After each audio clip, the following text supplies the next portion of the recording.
Huh? Okay. All right, David, you're ready? Yeah. All right, and what's your name? Joshua. All right, Joshua's going to kick us off here, and you are a member of Turning Point, yes? Yeah. Yeah. All right. So we've got a QR code up on our screen for anyone watching on the live stream.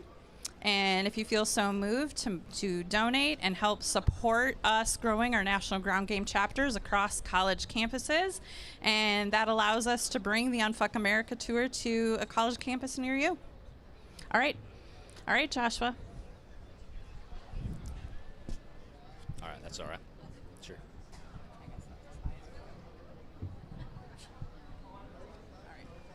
All right, hello. And your name is David, right? Yeah, I can barely hear you. Okay, sorry. sorry. Is that better? Yeah, that's better. That's better. Okay, first of all, thank you for coming and giving us the opportunity to come talk to you. Of course. I'll be very open about this from the beginning. I am a pro-life Christian.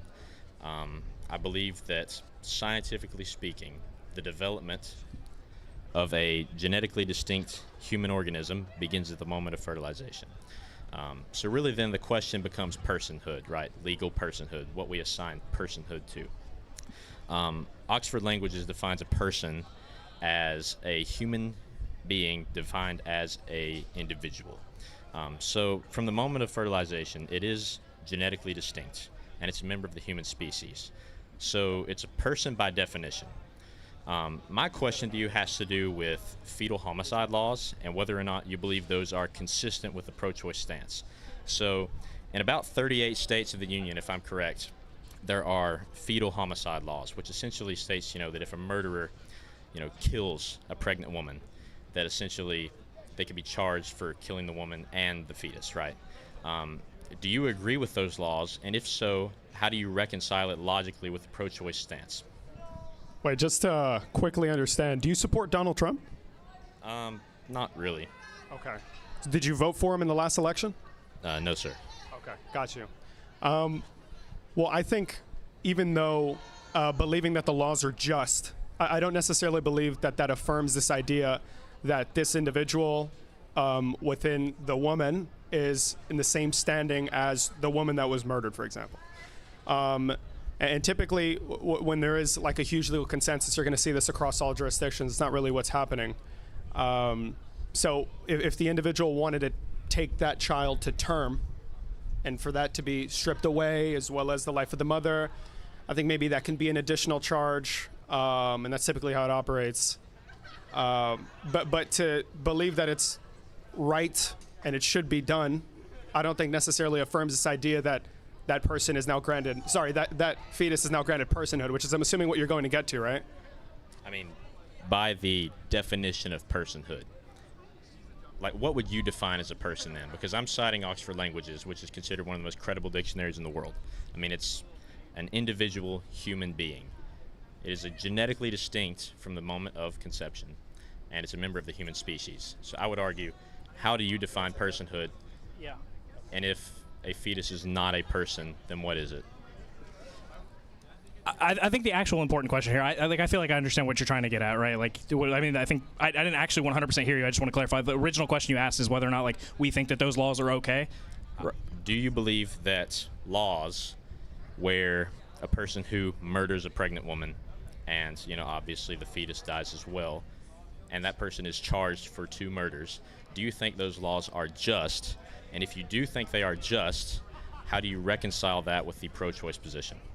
Yeah, I think they're just under. This is going to be the most boring answer you're ever going to get. I think. Yeah, I'm sorry. I think that they're just, the laws like that are just under certain circumstances. I think sometimes they're okay. For instance, like if you have you have a murderer that kills a woman and she was like 40 weeks pregnant. I shouldn't have said such a high number. I don't even know the math on that one. But if you have like a 9-month pregnant, or 9 months pregnant lady, then sure. I think those laws are just I'm going to take it all the way back. I think the actual. Where you'd actually find the answer to this question is like where you assign moral weight to the fetus in that case. And if you want to run down it, we can run down it, but we're just going to run straight down the consciousness line of argumentation, because that is, I think that is just the correct answer here of when we should assign moral weight to a being, right? So anytime after this is going to be a confusing answer and a boring answer, but I think for sure, anytime after that, like 16 to 20 week, where whenever the brain parts are present to for a being to have a conscious experience, then I would say those laws are pretty much always just in those circumstances, because like definitionally, even like on my own definition, you are killing two people in that case, right?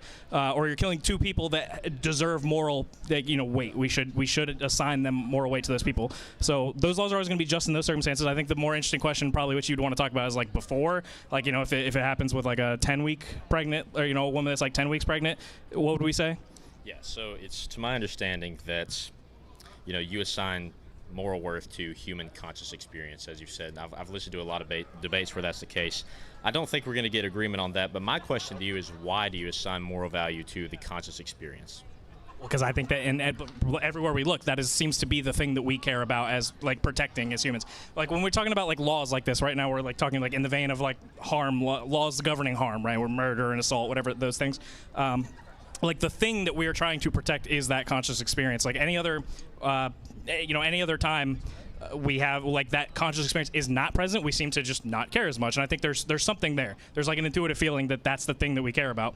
So in this, it's that transfers over to pregnancy and abortion and all those things. Like that's the thing I care about. So before the brain parts are even formed yet, to where I know you're not having a conscious experience, because it literally is not possible, then I'm not going to assign moral weight to that person. That's why I'm okay with abortion, before that time period. I clarify, what you're trying to get at is like, why am I still okay with the laws even though I do not assign, like I wouldn't assign moral weight to the thing? I think I actually kind of see what you're getting at there, but here's where I would turn to from that, right? So you value this subjective conscious experience, right? We know from science that like animals, for example, they can feel pain, they can express emotion to a certain extent.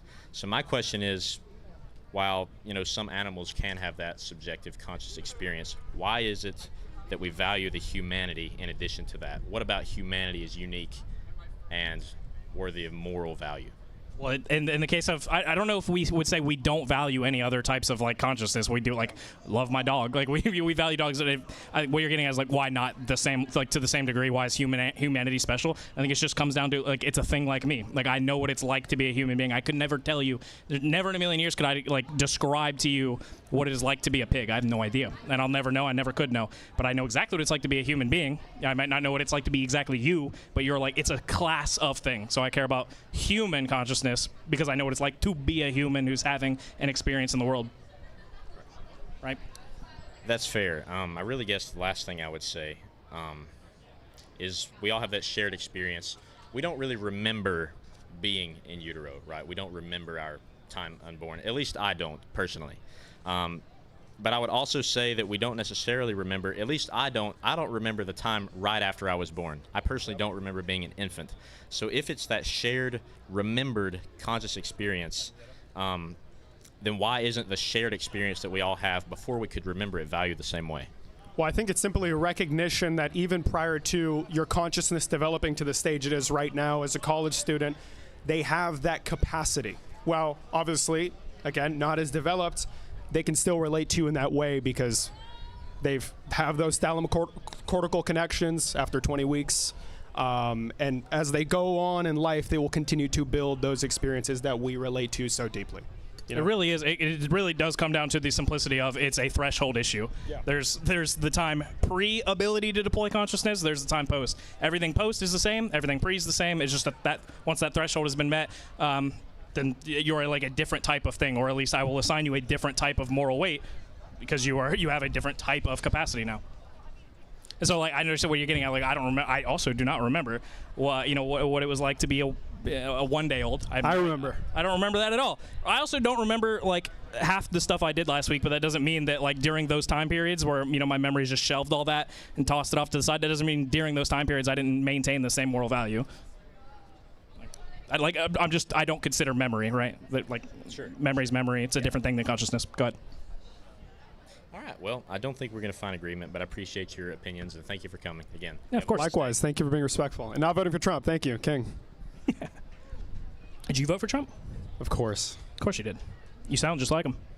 Let's talk about something right. fun, like the war in Iran. Anybody? Any Trump supporter at all? This is a super Republican college, is it? Anybody? Here we go. Is it conservative? No? Not conservative? Bring them over. Where's CPUSA? Should have gone to Liberty. Yeah. It was pretty bad, wasn't it? No. I know you guys couldn't hear that on the stream. Guy over here said that there was like 8 people at the TPUSA event. That stings. Yep. There we go. Hello, Amy. Hi.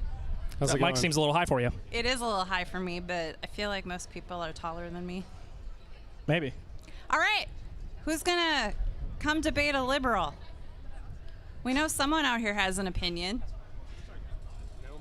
We've got a lot of strong opinions on this campus. Who wants to talk about the war in Iran? What are they going to do? How do you defend anything? It's indefensible at this point. True. That's it. Unfuck America tour is over. Thank you, guys. I'm joking. I know for a fact there's a couple of Trump supporters slithering around over here. I know that. But I understand. Nobody at all. Here I understand the here unwillingness. comes Okay, how do you someone. defend this guy? You Someone's can't. It's not walking possible. over here with his wolf pack shirt. Oh my God, there's a person. You're Hello. taller than me. You'll fit perfectly. Get real close. Hello. Hey, how are you? How's it going, man? You Great. support Trump? Good. No, I'm more liberal. But I did want to ask you. I heard you talking about like consciousness, in your last like talk with like Josh. I think he's one of the Turning Point USA guys, and I do like to talk with the Turning Point USA guys. I actually did attend their event, like when they had it over at Witherspoon the other day. And I talked to Will Witt, who is the guy who is talking for them. Can you get closer to the mic? I'm sorry. I could barely Okay, hear yeah, you. you're good. So I talked to like Will Witt, who is the guy who is representing like Turning Point. And I have an animal advocacy club. Okay. It's right over there.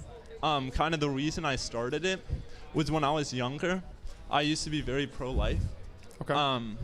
And I kind of would read like from both sides about like this or that or the other. And I'm not as pro-life now. I'm probably still a little more pro-life than the average liberal.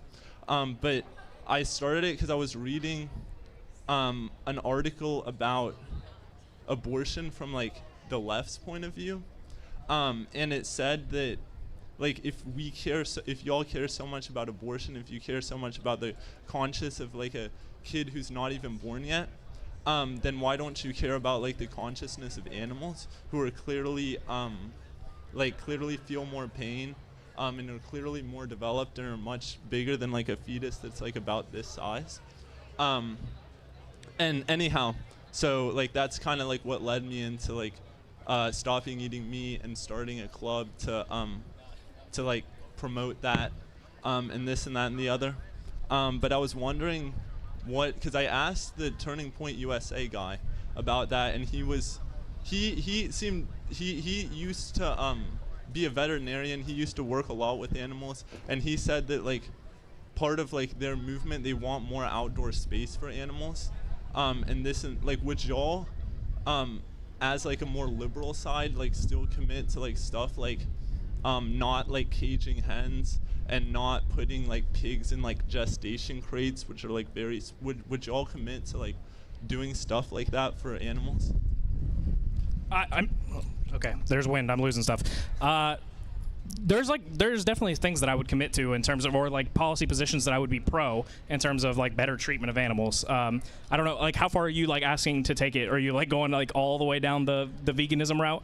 Because if that's the answer is no. But no, I think I just could better treatment for sure. I could definitely get behind more. What we present about over there is that like chickens get like 1 square foot of space like per chicken, which is about the size of a sheet of paper in like farms, and they're killed like at like 6 or 7 weeks of life. So it's very, very like young baby chickens that are killed for meat. So I mean, like sure, I'm pretty far against that. But like it does have to start somewhere, and I was mainly like wondering about y'all's views on like should we end cages for egg production in two of the biggest issues we're working on as a group is cages for egg production, and gestation crates for pigs, which is like basically they have like a crate that they have to stay in their whole pregnancy and like they can't turn around. Look, I'll just give you like a general answer that I think would answer every question that you are gonna want to ask, like every specific question. Yeah. I think that we should just if we can find ways, any way we can find to accomplish like the same goal, like with chicken, right? You're using the example of like harvesting like eggs from chickens, right? Yeah. Any way that we can accomplish the same end in a more humane way, we should just do that. Like I would always be pro those positions. If there's another way to do it that's So you would be. that's less mean, less inhumane, and still gets eggs, cool, great. I'll be for it. Yeah, sure. Yeah, and I think I'll second that. It feels just intuitively wrong to have them in like these really tight spaces with no ability to move. Well, I'm not well versed. Obviously, it's not typically what I focus on. It just feels right, sounds wrong. So in the most broad sense, I am for what most people would consider to be more ethical forms of harvesting and treatment of these animals. Okay, yeah, fantastic. Sure. Yeah, so you could, y'all and like the Turning Point guy could like agree on that, like there should be like. And that's it. No, yeah. That's all we can agree on. Well, I mean, there's a start. You can't make progress without agreeing on something. So Well, listen, I think he's more open to a discussion about animals because they don't vote for liberals. So maybe if the animals started voting for Democrats, then maybe it'd be for I don't know, depriving them of due process rights or. Issuing administrative subpoenas to reveal their identities, because I don't know, Republicans seem to have pretty inhumane beliefs. I definitely disagree with a lot of his beliefs. Yeah, no, for sure. I don't, but I mean, not all of them. I mean, and I think you have to, whenever you're making progress, like, sure, you can easily like just blame somebody else, and you might not like them. You don't have to like them. You don't have to like the right. But you're never gonna make like the country a better place if you just like constantly. Hit them. Like we disagree with a whole bunch of people at our table. Whenever we're talking with people, we're never trying to like slam them for eating meat or like this or that. We're just trying to like give them another perspective, and I feel like that kind of does make a lot more progress than just like you don't have to like Will Witt, you don't have to like the Turning Point USA people, but you do have to like be open to what they're saying, and even if you strongly disagree on one policy position, it doesn't mean that you disagree with every single policy. Listen, while I agree at face value, you could probably have a reasonable conversation with just about every single person. There is a small, like 1/4 of our population who is not open to having a serious conversation, who denies reality in the pursuit of instituting their dream, crazy, unsustainable government like the president is attempting to do so right now. So I don't think people like, what's his name, Will Witt, I think. Will Witt. I don't think I could ever have a reasonable conversation with Will Witt because he can say one thing and simultaneously, like, be pro-life, for example. I'm assuming he's pro-life? Yes. Yeah, and then be supporting an administration that's engaging in like some of the most inhumane, disgusting acts. So how can you possibly have a reasonable conversation with a person like that? Well, you start with issues that you agree, like if you have a disagreement on pro-life. Like, sure, I can disagree with you, who can disagree with Will Witt, who can disagree with this or that or the other. And we're talking about, like, for example, like last week, I'm going to be a teacher after I graduate. Last week I was at like a conference with a few like of the state representatives that they were talking about education. There were some Republicans there were some Democrats there. Like, if we're talking about, paying teachers more, I'm not going to be like slamming the Republican or the Democrat for their pro-life views, their their pro-choice views, or whatever you believe, when we're talking about a completely different issue. I feel like for sure you can disagree with him strongly, but like if a different issue is brought up and he has a good point, then you've got to, I don't think the issues translate. Well, in a formal setting where you're working with representatives, if you can come together on an issue and coalesce behind a solution, then definitely I would always advocate for that. Bipartisanship is great, right? But at the same time, somebody like Will Witt, who's a walking contradiction, who plays no role in passing legislation, he just disseminates misinformation and talks about DEI for 3 hours. That guy is not a state representative, right? Nor do I think he's reasonable. So. I don't, like, he's not a state representative, but his views could be similar to what a lot of people who are voting for representatives vote for. And I still think that even when you're talking with those, you can't, because there's people like me, and I agree mainly with liberals, but I have a whole bunch of conservative friends who are, like, great people. Obviously I disagree with them a little more than I disagree with liberals, but I don't think that, like, saying that you can't have a conversation with people who you disagree Well, with. here's where you're getting it wrong. You're leveling the playing field and putting Will Witt in the same position as your conservative friends who partake in politics from time to time and maybe have strong feelings about certain issues. They're not on the same level. I don't typically look at pundits on the right as people who are reasonable. I look at them as bad faith. I look at them as individuals who are pushing us further and further into disarray. The average person's not like them. The average person probably is open to conversation, but a person like Will Witt, a person like Ben Shapiro, a person like Nick Fuentes has something to gain from this divisiveness that they continue to foment. So what's the benefit for him to ever be changed in a position or say, oh, I'm a Democrat now? It's never going to happen, right? I mean, what like he's probably not going to go against too much Republican, but like what would you go against in Democrat ideology? Like what is like one position that the Democrats have that you would disagree with? You can have substantive disagreements on soft power, foreign policy. I know some people on the left disagree with USAID, and I love USAID. Best fiscal policy, like that kind of thing. I feel like I really love USAID. I feel like most liberals, at least that I know, that are educated. Yeah, on that most level, liberals do. That's not what he's talking about. USAID. Yeah, I mean like a really He's broad, talking about like a tankies. really like strong liberal position that you would say, no, sure, the rest of my party's with that, but like I'm not with that. Because like even if you look, like I'm half Argentinian, and the Liberal Party in Argentina has different policy positions than the one here. So it's not like we have a completely good party and a completely bad party. Like everywhere in the world has different positions all around.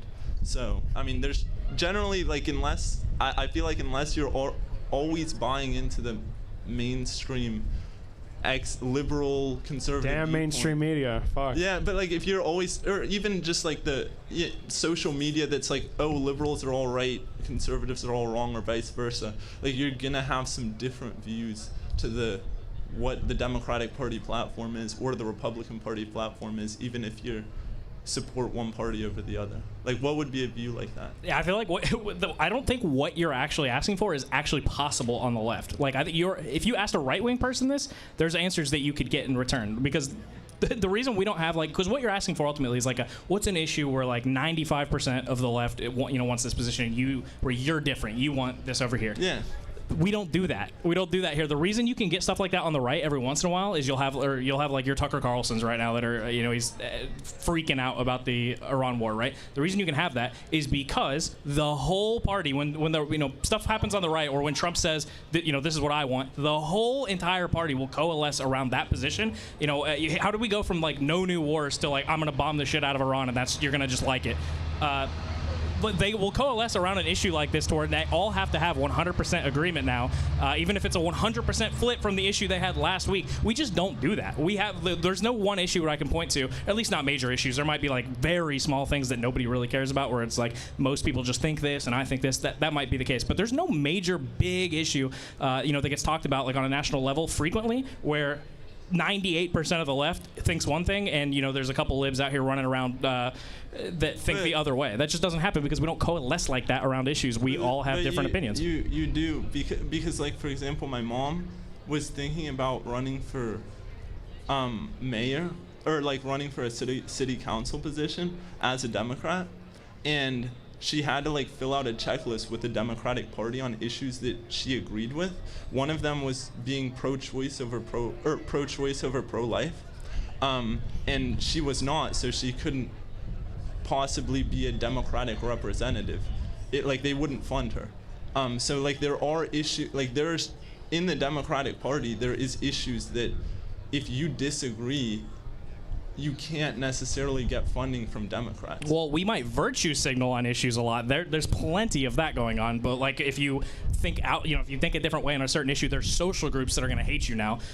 Like what you're talking about specifically, what did you say was your mom that tried to run? Yeah. Your mom tried to run as a Democrat? Or she was thinking about it. She wasn't like necessarily. Or she was thinking about it and she was pro-life, so they said no? Yeah. I can see issues like that like popping up with like the DNC, like, oh, we don't really want to run you. The reason that's happened is because there's like, for one, I just want to point this out. I know this is old, and that's fine. You can critique this that way. The whole, like, a huge part of the reason we didn't get a codified federal abortion protection was because of pro-life Democrats. So to say that like you can't be pro-life when like there's a huge piece of legislation that a lot of the party wants that never happened because of specifically pro-life Democrats seems kind of goofy. But that was a while ago. Yeah. Nowadays, maybe you can't be so pro-life. I would make the argument that that might be part of the reason. Like, so much of the party has shifted in a certain direction. Now, when you originally asked this question, I thought you were talking about like, because he was talking about influencers, right? They're in the influencer class, or in like the just you as a normal guy. You can have whatever opinions you want. And that's totally fine. Like, we have a lot of issues like this where we'll fight back and forth on issues as liberals. Back to the example of your mom, like not being able to run or like not getting funding from the party to run. Yeah. The part of the reason that stuff like that happens now might be that so much of the party has shifted a certain way that big DNC, I don't know, whoever we're talking about here, the big overlords of the Democratic Party, might not want pro-life representatives in place in certain positions because we're gonna keep having issues like this over and over where 90% of the party wants wants a particular piece of legislation. We just can't get it through because one or two people. Well, so we're gonna get Obama again. So maybe now they're just like we're done with that. We're not gonna do that anymore. Is there a position that you would disagree with like 90% of the party? Well, no, because I don't necessarily know that there's 90% of the party that's specific. Like, abortion might be one. The reason, the reason abortion's a weird issue is because you might you want to draw the line between pro-life, pro-choice, but that's not really where that conversation ends. The conversation ends on how you would actually legislate it, right? Like, I probably do disagree with a huge portion of the party because I would cut abortion off. Like, I would cut it off. Like, if I was God and I could snap and make my fingers the law. I want 17th trimester abortions out the womb, 5 years out. I'm joking. So that might be an example. You might not like that example because you're like, well, you're still pro-choice. But I probably do disagree with a large section of the party. I was born in Denmark, and Denmark has the law that you have to have 12 weeks, abortion by 12 weeks, which in the U.S. it's more like 20 to 24 weeks. Mm-hmm. So I agree more with the Danish law, which is a little bit more pro-life. Listen, that's what I was saying. I think we would slap it at 16. Wait, so she's trying to silence you. This is the problem. There's the DNC overlord right there. I'm joking. No. Listen. She has to get a question, so that's taking up too much time. Yeah. Thank you so much. Hey man, love you. My vegan king. Guns, by the way. Guns is another one. My vegan king. All right. Maximal pro Second Amendment. Anyone who'd like to step up to the mic, come on. Any MAGA? Over. MAGA, please. We if you vote for Trump. We know there's strong opinions here. If you're America first. We got a lot of spectators here. Come on If you're America over. first. All right. Where's your guys' TPUSA chapter, bro? Get them over here. Nowhere to be seen, apparently. All right. I'm going to let this young lady step up to the mic. Okay. Hi. Hello. Hi, how you doing? I'm not MAGA, so this might not be super fun. Get out. I'm joking. I would classify myself more of a social democrat than anything.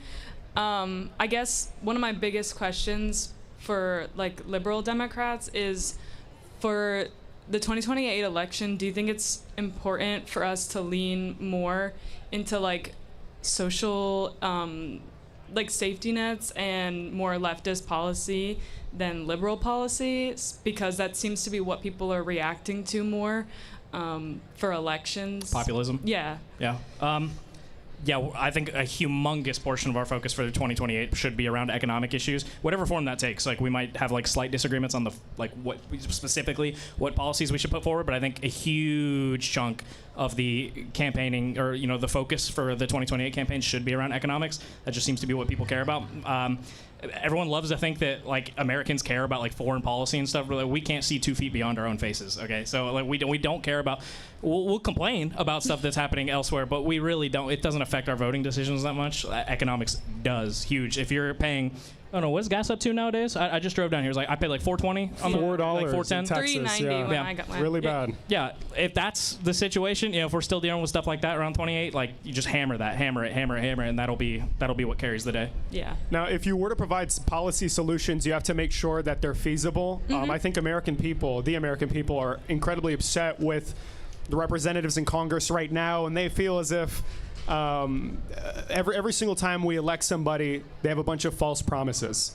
So you have to counteract that by not only winning power, because you need political capital to get things passed through the legislature, but simultaneously offering up solutions that can work, not just big promises with the idea of making everybody's life amazing, when in reality you can't, because then people will feel further alienated from their party, which is the opposite of what we want to do. We want to bring people closer. We want people to be politically engaged. So, right. Yeah. I think one of the biggest problems was the Kamala campaign where nothing basically was promised because I guess they were worried of unfulfilled promises, but the Trump campaign made plenty of promises and didn't deliver on anything. So it's almost like damned if you do, damned if you don't kind of thing. Yep. Where it hinges a lot on the delivery. And obviously Kamala Harris didn't have enough time on the campaign trail to really totally true. Yeah. like have everybody repeating her policy in their head. Yep. But it's to be quite honest, elections are going to be a really vibes-based kind of ordeal, yeah. right? Very messaging.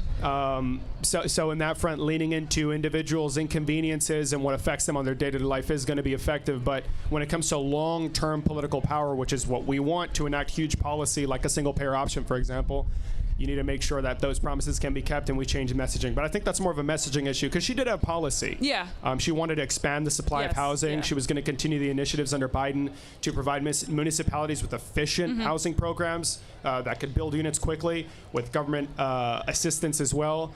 But that kind of flew over everyone's head because they related her to Joe Biden. Donald Yeah. Trump said, she is Biden, you know, Yeah. she's Biden. That's So, really good. The American people were not able to separate her from that. She couldn't escape the cloud of Joe Biden. So Yeah. that's So- Not shoehorning in Gavin Newsom just because he's like yeah. the social media star right now. Is that something that you're in favor Yes, I do not think that we should choose a leader of the party in this moment. The primaries are incredibly important, and to everybody watching right now, your civic duty is not a privilege. It's not something that you should ignore or participate in every couple of years. You have a chance to pick a leader who's actually going to work for you, and that's exactly why you need to be voting in the primaries. So there is no leader of the Democratic Party because the DNC doesn't choose. Gavin Newsom doesn't choose. The people choose, and the people need to choose. So carry out your civic duty. That's my best advice. of? Cool. Perfect. Thank you guys. Yeah. Thank you so much. Have an incredible day. No clapping? Damn, tough fucking crowd, bro. It's okay.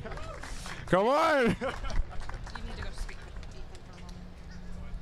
Hello. How's it going, liberal? Give me 1 second, sir. How'd you guess?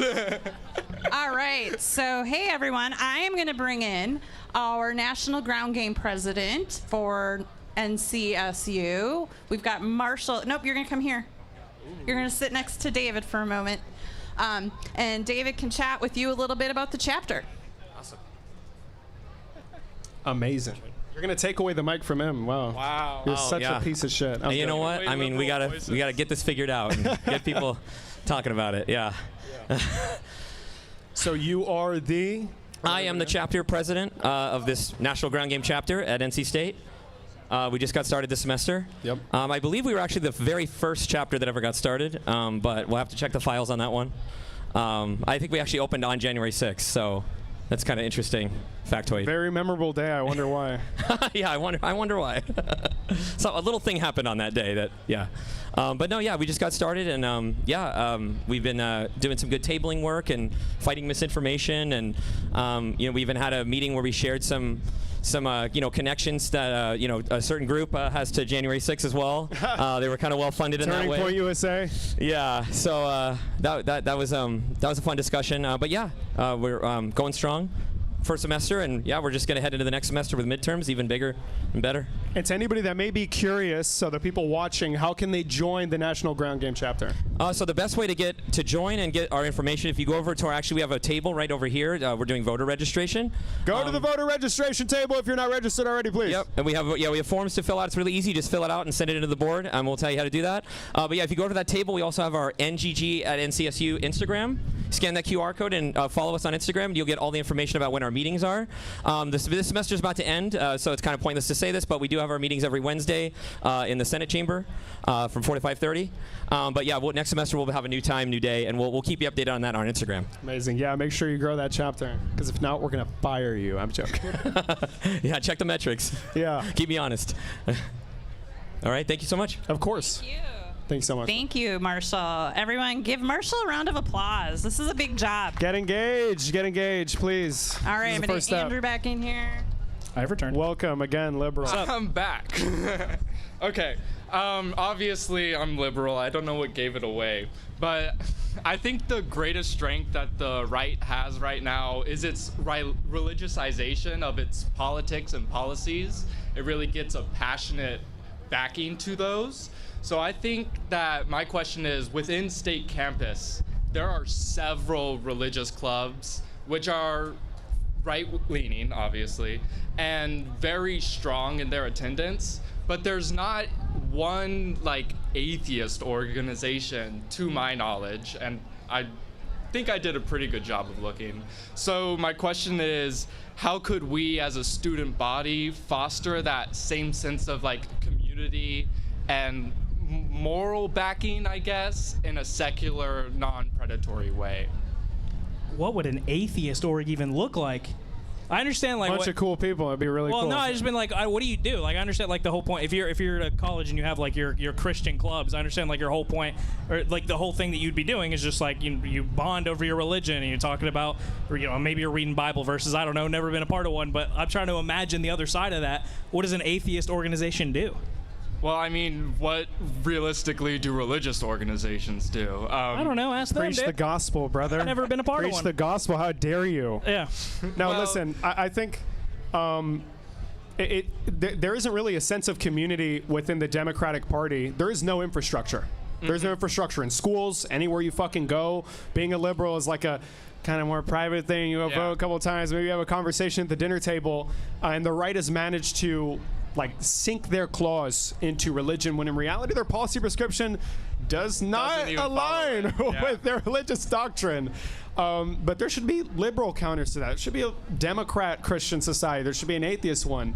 But it's going to be difficult unless we have that infrastructure. So if you believe that there's a weak point, you go have conversations with these people, you invite them over, and maybe the reason why they don't want to associate themselves with the Democratic Party or liberals is because they believe that, well, they're crazy atheist demon people that fucking eat babies, So it's hey, you need to get rid of that idea, and we need to build that infrastructure that we so desperately need, right? So, I definitely agree with that. It all starts with just putting one foot in front of another. Like them, you just kind of decide to make that decision, make that club, make an atheist org, make a NGG org, and you can build it all up from there. It's really easy to expand. So, Okay. Thank you. Yeah, have a good I'm one. sorry, I wasn't expecting that question. Yeah. It's a Radical it's a question. Weird That's one. such a radical question. I'm too liberal. Get out of here! Deport this guy. Get him out. Yeah. I'm trying to imagine, like, the school atheist club meeting. Like, what They want to make What are we doing? atheist clubs at NCSU. Could you believe that? Oh my God. They want to make atheist clubs. Could you? How's it go? Hey, Good. How are you guys? Great, great. I have a question. I'm not on the conservative side, but what do you think is a feasible way to deal with the current system of immigration and like change it? depends on what changes you're after. Like, what do you like? Do you have any more specifics? Like you see, for example, how right now is pretty much like ICE raid. We catch all of them and then we send them back. What do you think is an actual, like, feasible way to deal with that? For internal immigration enforcement? Oh, internally for sure. This is I don't know how. This is one thing that if I could just snap my fingers and make it happen, I would love to take the conversation back, take it back from conservatives about sanctuary cities. Because that word has such a negative connotation now, but that means that I guarantee you there are no conservatives that you will find, at least no media pundits, no politicians, that know what that word or what that phrase means, what a sanctuary city actually is. And I unironically think stuff like sanctuary city policies could be retooled, could be the solution to like internal immigration enforcement. All like sanctuary city policies really are is that it's just the local law enforcement or the state law enforcement has a policy that when they come in contact via their normal operations with an undocumented immigrant, it is up to their discretion whether or not they report that person to ICE. So if there's a murder that happens and you arrest the suspected murderer and it happens to be an undocumented immigrant, you can turn that person over to ICE to have them deported. Or if you're sitting there, imagine you being like a district attorney in your local town, I guess here, and you catch a murderer and it's an undocumented immigrant. Are you thinking to yourself like, what I really want for this person is for them to be deported? Maybe you do. Maybe that is your answer to that question. But for me, I'd be like, I want the maximal. You killed you killed my people. Like, I want maximal punishment. So, or I guess I give one side of that story. Or the other side of the story is, if you catch someone that's like on their third petty theft charge. They're on their third. What's the actual charge for stealing? Oh my god, petty theft, I guess. Shoplifting, I'm assuming. They're on their third shoplifting charge. And you're like, look, clearly things aren't changing. Okay, you're just gonna keep stealing. We're gonna keep arresting you. Then you turn that person over to ICE. People give like sanctuary city policies a bad rap. Conservatives give sanctuary city policies a bad rap. But I think that is unironically the solution to internal enforcement. I think like local law enforcement or like local district attorneys should be their discretion of, do I want to? Is this person like? Is this like a one-time thing? I think this person shoplifted once, but they've been good up until now, and they're going to be good in the future, and so I'm not going to turn them over to ICE. Or this person did something so horrible that I don't want to turn them over to ICE. I want to punish them myself. Or this person is clearly showing that they're not going to get better. They're going to keep breaking the law, so I'm going to turn them over. That's how you solve that whole problem, because what it allows for all sides of the coin. You get everything you want out of that. You can not deport people that you don't believe should be, like people that are just good people and maybe they broke the law once. You keep them.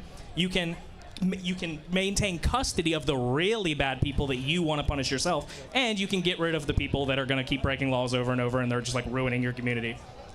I'm going to try solve all the problems that I think exist by doing that. Yeah, I tend to agree. Well, when it comes to immigration and customs enforcement specifically, I'm going to try my hardest to keep this brief because it's a pretty long policy answer. But first of all, take it back to funding how it used to be. Immigration and customs enforcement should work in tandem with intelligence agencies to come after the worst of the worst, which is what the Trump administration was promising. But instead, they're showing up to detain 5-year-old Liam Ramos on his way back from school and using him as bait, and then they're shipping these people across different states so they don't have access to get.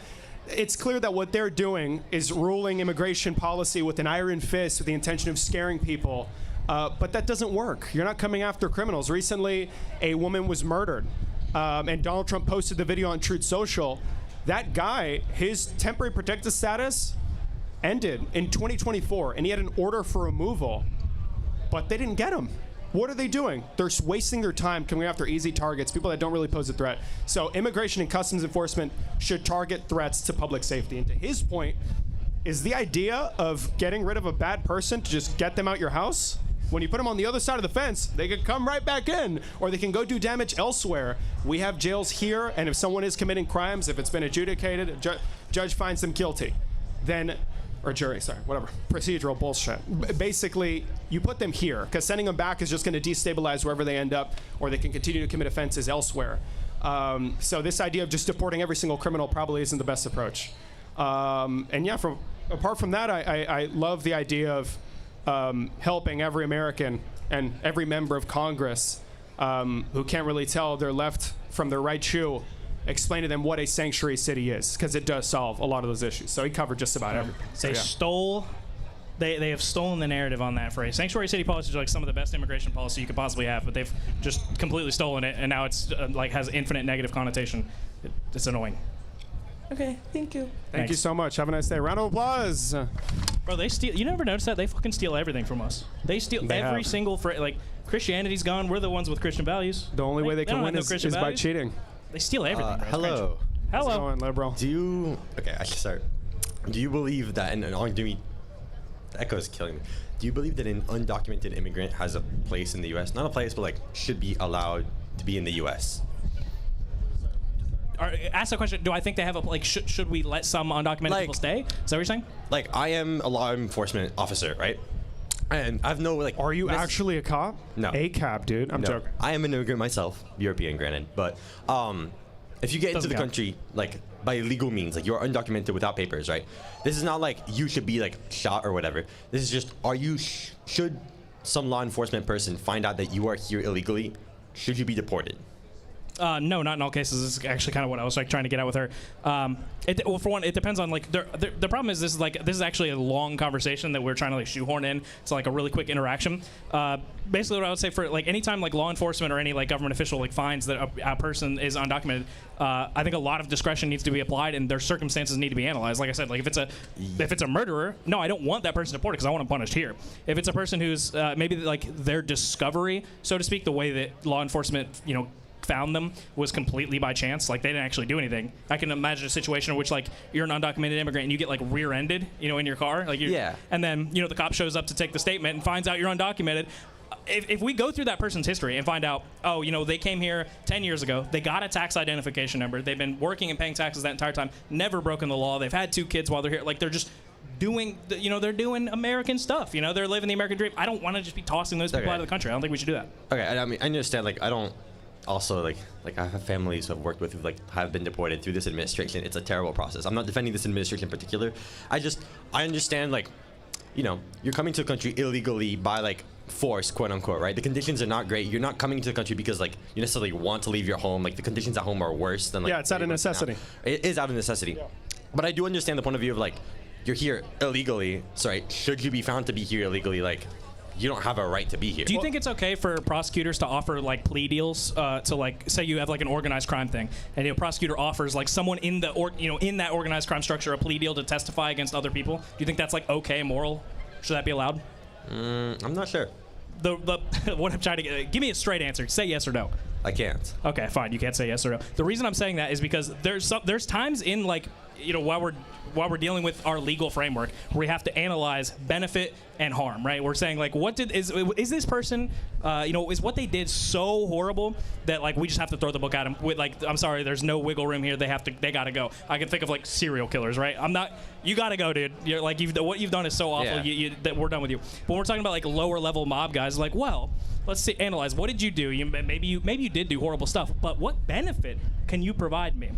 If you've done some bad things, but I can get the rest of your organization by letting you off or giving you favorable terms, so to speak, then we do that because it's worth it. We're weighing what you've done bad versus what benefit are you providing or can you provide. I think we never think of immigration that way, but I think we should. I think we should take that exact same framework and apply it to immigration. If the worst thing that you've done, that's why I gave you the example of the immigrant who was discovered accidentally, right? Via they were rear-ended. Yeah. If we analyze a person, the worst thing that you've ever done was come to the country illegally, but you've paid you've paid 10 years worth of taxes, and you've sorry, there's a we're trying to sabotage. We're in the Dust Bowl right now. But if we can look at a person and the worst thing that they've ever done in their life was enter the country illegally, but they've provided so much benefit to the country, I think we should apply that same framework. Okay. Benefit, harm. I understand that. On the day-to-day speaking, I have a really important question. Yeah. Do you think the proper punishment for arriving in this country illegally, committing no crimes, and contributing to the economy and having children, and they go to schools, do you think the reasonable punishment for that is removal from the country? Under the current legal framework, maybe. When I'm asking you, laws can be changed. It's not a legal question, and it can be changed. Yeah, with the current system we have, I think it's fair. You came into the country knowing very well that you don't have a right here, if that's to say. Now this is I'm prefacing this with I have undocumented friends. I'm not gonna turn them over because oh, you're an illegal, I hate you. I have I've worked but what's that underlying thought process that makes you say, I'm gonna go tell you right now, I'm gonna give local law enforcement a tip, and you're gonna get fucking deported. Because I'm human, right? I think the point I'm trying to get at here is I think rather than focusing on we should let the illegals in because they're good people, right? Which is I kind of agree. That's nobody's position. We're simply. I'm not talking about letting people in. I think we should have a secure border. I don't think you should be able. Now, this literally is not possible. Trump thinks it is because he's delusional. But 30 million. Zero have come in. Zero. That's the number. We should have a secure border. You shouldn't be able to theoretically even come here illegally. That shouldn't be possible because the border should be that secure. That's not what we're talking about. We're talking about once you're already here. That's the reason the reason I propose you with that weight, that scale, balancing. What harm have you done versus your benefit is because this framework only works with people that are already here. Okay. And it's to speak to, because you made the decision in your head, if you believe that the reasonable punishment for an individual residing in the country illegally is deportation, then why don't you report your friends? It's almost as if because you recognize that they aren't doing any harm, and the only difference between you and them is a legal classification. No, they're going to school here. I'm assuming they work a job. They have a family. I agree with this, but yeah, exactly. So we should apply it in that same way when making legislation to deal with the issue. So, but okay, I understand. With my issue is the way the current laws are set up, right? If you're already here, the problem is if you allow an undocumented immigrant to thrive and get citizenship and all that by virtue incentivizes those who are not in the country to do the same, right? Because oh, there is a path to do this, right? I like this path. I'll be honest, right? So in my opinion, there should be laws to say hey, you can come in legally and do things. This is what my family did. Well, here's the thing. When it comes to amnesty, it has to come in conjunction with a comprehensive overhaul of our current immigration system. You cannot just allow for people to come into the country illegally and then say, oh, well, look, I'm not doing anything. Yeah. Obviously, but at the same time, you recognize that individuals do that out of necessity because what? The path legally is fiscally burdensome, incredibly time-consuming. Yeah, it's not things they like, don't actually have. possible. Exactly. So you make those changes with respect to that, right? Yes. My final thing then is if I am under the current framework, right? I'm more anti-immigration just because of my political stances or whatever. I think it's very reasonable to say, hey, you're illegal. You should be deported. And it's a valid chain of thought punishment. And I don't think it's necessarily fair to tell someone, oh, you shouldn't think that person could get deported, even though they're not equal. I think it is fair because, again, this is just, I want to follow the law to a T because I respect the law. The majority of the people that say these things voted for a 34-count convicted felon that escaped sentencing. Well, he was sentenced, right? But according to the judge themselves, he was granted this privilege because of the fact that he was elected. Yeah. So to act as if, and why is it that they voted for the criminal? Is it because they support the law? No, it's because they believe that even though he's a criminal, he was going to be better than the other option that didn't commit a crime. Apply that same standard to an immigrant. Without them, guess what? You lost out on the worker. You lost out on their contributions that they make. Immigrants invigorate economies. The expansion of the labor supply is a great thing. So we have a shadow economy of millions of people who have families, who have homes in America. Yeah. So this idea that we should just follow the black letter of the law, no one applies that standard across all the law because we recognize that there's some things that can be changed. So you have to recognize the fiscal benefit, the moral one that you recognize with your friends, and that's what you have to bring up because no one respects the law to a T. People speed, people run red lights, and why is that? So is it because it's the greatest moral transgression or because, well, they don't really care that much? Okay, so if I understand you correctly, you... the moral and social implication and fiscal economic benefits of immigration outweigh the illegality of it as we stand currently today. There should be a punishment for entering the country illegally. I don't personally think that the proper punishment is removal because it's a victimless crime. Maybe a financial penalty. I remember there was a proposed legislation that would have imposed a financial penalty that these individuals would have to pay over time. I'm forgetting the name of it specifically. When you say this, you're in office, you find an undocumented person in the U.S., right? They've done nothing wrong per se. They have kids, they do their job, they're a great person, right? Do you just not punish them? Do you do a punishment fiscal burden, knowing that they probably have limited funds to run off of in the first place? What's your solution to this? Well, obviously, given legal status, you'll have more job mobility, you'll have more bargaining power because it's not like you can be subjected to lower wages. So if they do need to find better employment, they can do so as well. But I'm open for punishment if that allows us to actually pass comprehensive legislation that fixes our immigration system to prevent from people coming illegally in such large numbers in the future. And it wasn't really a huge... Donald Trump completely exaggerated. He said 30 million fucking people came to this country over 4 years. 10% of the population. Yeah. So it doesn't really happen too often, but when it does, obviously you want to mitigate that as much as possible. Okay, so you're okay with punishment for the undocumented, barring any other crimes? I think a proportionate punishment. As a means to an end to get to better legislation in the future for permitting. For example, let's say if you could pass amnesty with no punishment, honestly, I'd probably be open to it. But if you had to reach across the aisle and that's what it took for these people to say, you know what, fuck it, let's give them legal status, LPRs, make them legal permanent residents at least, and then also change the system, make it more streamlined, build up infrastructure, build up asylum courts, immigration courts, then yeah, sure, why not? Also, think about how nice a policy like that would be for ICE, right? Imagine we passed a law. Because I'm not in favor of I know some libs are. I'm not totally in favor of just canning ICE and not having internal immigration enforcement. We still should. But think about how nice that would be for whatever version of our internal immigration enforcement agency was left over after the Trump administration, whatever we have next. Imagine we pass a new piece of legislation that gives mass amnesty to all the undocumented immigrants that are currently here. All you have to do is go to a government building. They'll do a background check on you. They'll check your tax records, see if you got a tax identification number and you were paying taxes. If you don't have one, they'll give you one so you can start paying taxes, whatever. They go through all that. What does that say if that was the case and it was that easy? You just go in, background check, make sure you're good, and boom, now you have amnesty. What does that say about the people that don't do it? They don't go to their government building to try to get this new amnesty. I'm not sure what. In my eyes, it says there's a reason you didn't go. If it's that easy, if we pass amnesty and it's that easy for you to just go, you just show up, they background check you, and boom, you're good to go. You're legal now in the country. Those that don't go, I feel like that says a lot. That's there's got to be a reason you didn't show up. So now, when ICE doesn't have to deal with this. Well, they don't have to deal with it now. Yeah. They're choosing to do it, but we don't have to deal with the issue anymore of like having this like internal argument of like, oh, should we deport this person? Should we not? Have they done anything wrong? Are they good for the country? Just pipe them through. They decided for you by choosing to not show up and do the thing.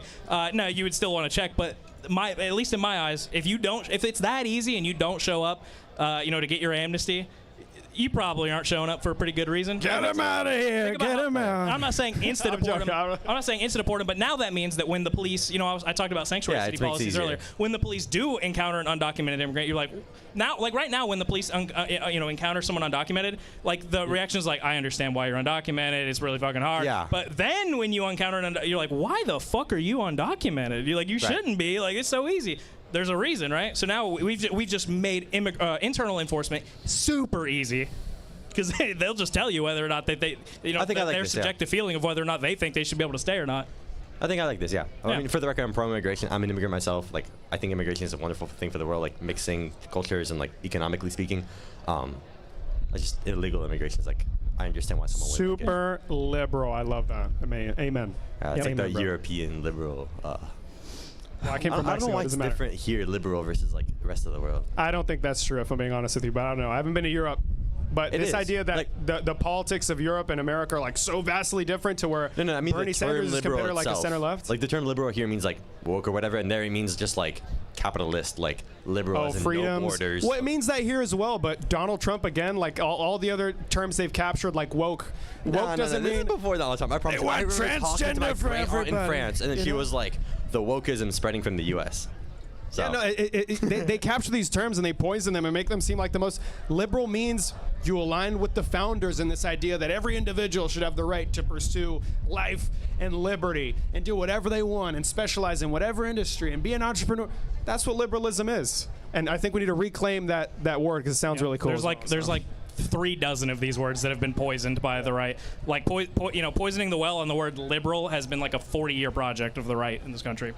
Yeah, no. Same thing with taking religion from us, taking. I used the example of sanctuary cities earlier. That has a really negative connotation now when it shouldn't. Like there's a lot of these words that it's not that they mean different things in Europe. It's just that the American conservatives have poisoned the well on a lot of these things. And that should be a really good cause to action. Because the fact that everybody's been so complacent and not engaging in politics is the reason why people like Charlie Kirk and Turning Point USA managed to build infrastructure across the country that poisoned the mind of all these people corrupted and believe that liberals want to destroy America when in reality it's the complete opposite. So that should be a call for everybody here to do their part instead of just sitting around doing fucking nothing, because then everything gets worse. All right. Thank you. Gotta get to class. Thank you. Of course. Thanks, enjoy the class, liberal. Highly educated. Round of applause, please. Thank you so much. Thank you. No, not really. Kind of. All right. So we have a special guest that I'm going to let you chat with. So we have Kane here, and Kane has traveled all the way from Georgia. He is our chapter president at UGA in Georgia. They're not official yet, but he's working on it. He's going through all the steps with the school to get it official and up and running, because it takes a while to get these college chapters going. Bureaucracy, the radical left. So I'm going to bring Kane in here to chat with you for a moment. Wait, that's the voter registration booth, right? I'm looking at you. Go to the voter registration booth. I can't stress that enough. I feel a deep relationship, a connection with the voter registration booth. Please, go talk to them. Do your part, please. How's it going, Kane? Good. How are you? Great. How does it feel to be in the Ossoff state? He's your senator, right? John Ossoff? Oh, yeah. It feels great. Feel? Yeah, he's come to the campus a few times. Amazing. He's the GOAT. How's the process making that National Ground Game chapter? It takes a while, and there's a lot of specific rules that you have to follow that are a little bit difficult, but for the most part, it's pretty simple. You send in some forms, they send it back to you, tell you what to fix. Awesome. And how have you managed to invite, because I believe there's a requirement for the amount of people that you need first before you can even start one up, right? Yeah, that's correct. I just go into the library, go to Young Dems meetings, search around for people who look like they'd be willing to participate and get involved, get organized, ask them about it, give them our information, and put in their email on the form. So So it's really that easy. You just have to have the conversation and have the initiative and just go do it. It should be that easy at every university. I don't want to speak to every university, but if you're out there, then get involved. Definitely try to start your own organization if you don't have one yet. Well, that's nice because luckily here there already is a chapter. So it's way easier to join. So if you don't join, then you're just lazy, okay? And we don't like lazy people, isn't that right? Nuh-uh, we're done with that. So what made you want to create the chapter? I think the Unfuck America tour acknowledged that there was a gap between liberal creators, liberal organizations, and student voter outreach, something that Turning Point USA, Charlie Kirk, was very effective at. He worked really hard, and yeah, he had a lot of support around it, and I think that the Unfuck America tour and National Ground Game recognized that and is using that same formula to get students on the Democratic side. Yeah, I'm glad you you wanted to make one. That's great. Hope it goes well. We'll see how long it takes. Thank you. Yeah, awesome, man. Thank you, Kane, so much. How far of a drive was it for you? 5 hours. Give him a round of applause, y'all. Round of applause. We appreciate him. So just for all you watching out there on the internets, National Ground Game, we are starting college chapters, and our objective is to get students involved in politics and have civil discourse, have some debate, interact, what's the word I'm looking for? Campaigning, door knocking for candidates that they support in their communities. Voter registration, we've got our voter registration booth over here. We want y'all voting this fall. Who's voting? Who's registered? Raise your hand if you're registered to vote. Woo! Anybody? All right, I'm They a have little their hands down. disappointed. They There have should their be hands more down. hands up. The booth is right there. It's Go- right go there. register to Come vote. on. Come here.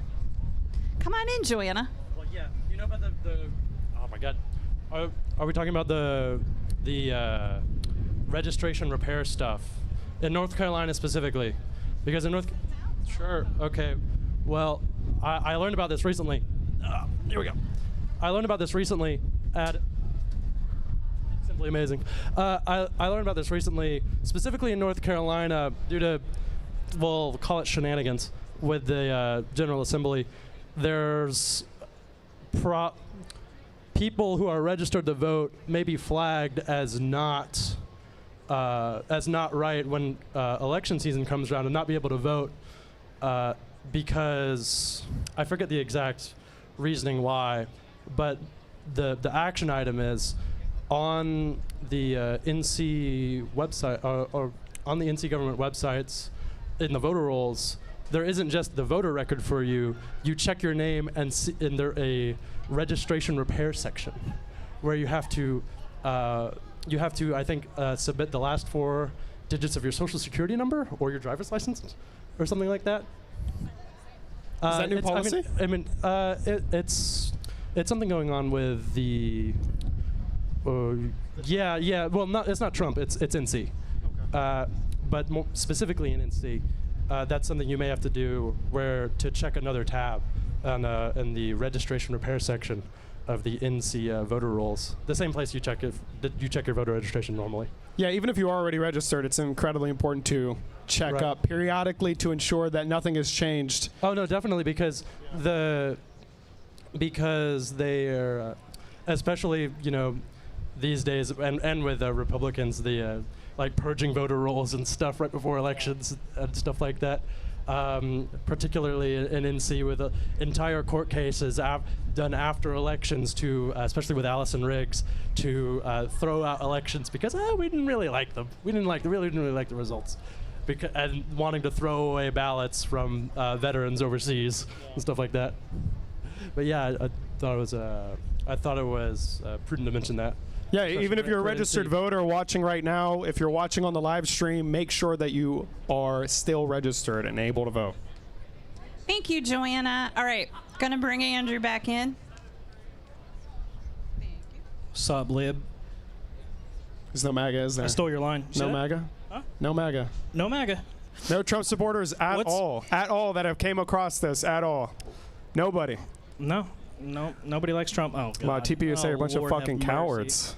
Lord have mercy. They're so scared, you know. Well. Hey. Gentlemen. How's it going? I had a question relating to current events. Wow. The Iran war. Now, from what I've heard from conservatives, I thought we were America first. We're interested in our own affairs. It's been going on for 47 years, pal. So I've heard. Yeah, what's up with the whole Iran war? Why are we even in there? I don't know. There is not an answer to this question, bro. No one knows. That's the problem. Nobody knows. Recently, we got an answer, maybe an answer. No, we didn't. That's the problem. The New York Times released an article that showed that Benjamin Netanyahu, as well as Pete Hegseth and a number of other people within the administration, were pushing Donnie to make the final decision to go to war. And when they found out that the Ayatollah was going to meet with a lot of other high-ranking officials in his compound, they took an advantage. They thought it was going to be a 4-day-long operation, just like Venezuela. Donald Trump's an opportunistic guy who loves opulence, who loves victories, who loves these big, grandiose success stories. So when he saw an opportunity to kill an adversary, he took it, and it's failed, and now Americans are paying the price for this stupidity. Wait, hold on. But JD Vance definitely leaked that shit, right? Can we all just get a unanimous agreement? JD Vance leaked that? Crazy. Yeah, probably. So from what I've seen, we go in, we strike them. It's going to be over in 4 days, whatever. And then he tries to say, "Oh, we've won," and then we're still blowing them up. And then it's just kind of like this weird, just straight up like line, just making up bullcrap essentially. He has an act for doing something and then trying to back out of it immediately. What is that? I think there's like a term for that. Taco? Something like that. It did happen on Taco Tuesday, didn't it, last week? Did it? Yeah. That's when he was like, we're going to destroy an entire civilization. Nice. Double irony. Love it. Yep. Wow. I remember when Joe Biden said that. Joe Biden must have said something remotely similar, huh? Yeah, both sides. They're totally... I'm not even going to make the joke now. It's actually just indefensible at this point. Well, it's been indefensible for a while, but... Yeah, we have absolutely no reason for going into the war, basically, is what it sounds like. Yes. Yeah, theoretically. We chose this. Awesome. It was definitely a war of choice. The super scary part, I know, like, we're like memeing about, like, it was definitely a war of choice, and assuming the leaks are all accurate, I assume they are because, again, I'm 99% sure that came from JD Vance because he's pissed about all this. There's a reason for the war, and it's ultimately that Trump's ego is just so ungodly massive that when you have a figure like Bibi Netanyahu show up to you and be like, "Yo, dude, I have a surefire way, foolproof plan for you to become America's hero, go down as the best president of all time," like. That is not a thing that Donald Trump is capable of saying no to. He's going to say yes to that every single time, despite, I was going to actually say despite the fact that he has got multiple people in his cabinet that were against it, which is true, but the problem is none of them have spines, and so none of them will voice that opposition. You even see, like, unironically in the, like behind the scenes meetings that, again, JD Vance probably leaked. You even see JD Vance himself, he even talks about. I say he talks about. We don't technically know that JD leaked it. It was him. We don't technically know, but he leaked it. Sure. Even him was like, look, I really don't want to do this, but I can't possibly tell Daddy Trump that. Of course. Pathetic. I guess like the last thing I want to ask, right, is with all this happening, everything just seems super deranged. Like we're in like upside down world, like almost like 1984 with all just the 24-hour news cycle, all the crazy things. Something new happens every day. Why do you believe that anyone would even try to defend this administration when it's so self-evident it's indefensible? Nobody is. You notice? No one is, yeah. Nobody is. You notice how ever since we started UFA, those of you that are watching now that have watched all the events we've done since we started, you notice how the amount of conservatives that now, like this one's... No, but there's outside factors here because like Destiny's not here at this one, but every single event it just tapers and tapers and tapers. The amount of conservatives willing to defend, because as he does worse and worse and worse and worse shit, like the even the notion of like coming up here in front of two people and defending them publicly, especially if you're like a student, and there's an aspect of that that's understandable. If you're a student and you like, Trump is indefensible. So if you're here and you got like 6 of your buddies watching, what are you going to come up in front of a mic and defend the indefensible? No, of course you're not. So to answer your question, why is no one how do people defend it? They're not. They just stopped. They gave up.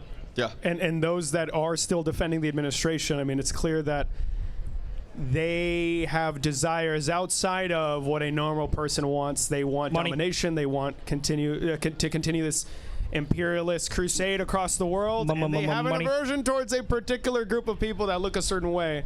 So essentially, whoever still likes the administration is fucking crazy. Yeah. All right. Thank you, gentlemen, very much. Yes, sir. Of course. Bye-bye. You don't have to be a Trump supporter, by the way, to come to the mic. You can be America First. When you hop onto another slogan, you could be a Republican. It can be anything. That's true. Don't be scared. I'll give them credit. The America First people, the Fuentes Fuck guys. America First. Well, like they're bad people, but they'll still come defend their ideology. MAGA people quit. They'll still do it. Gotcha. Okay. Apparently something happened to the camera, so they're gonna fix that real quick. They're trying to sabotage us, the back. deep state. All right, never mind.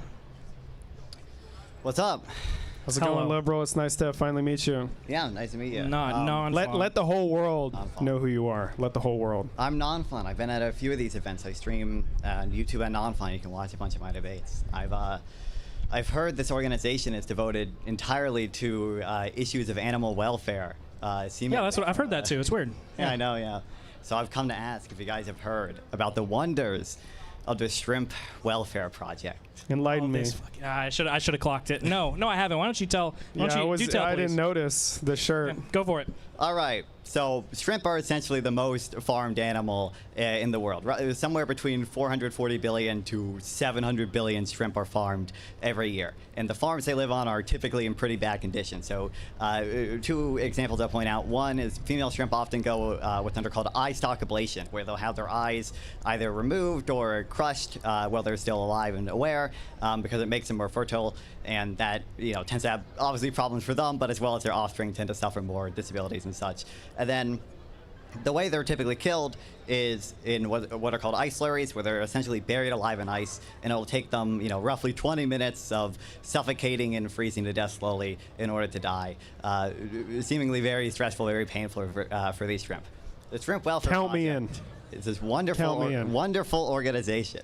They essentially they work with farmers to provide them electrical stunning machines and to end eye stalk ablation, so you can instantly stun the shrimp before they experience this horrible, painful death.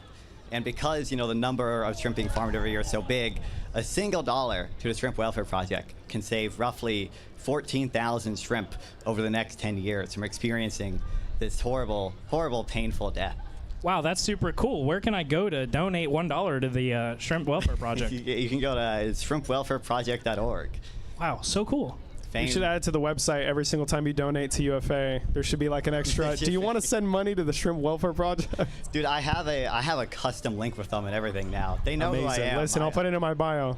Yeah, I'll put it in my bio. I've Send it to me. raised like $600 for them or something. So I think, they know who I am by now.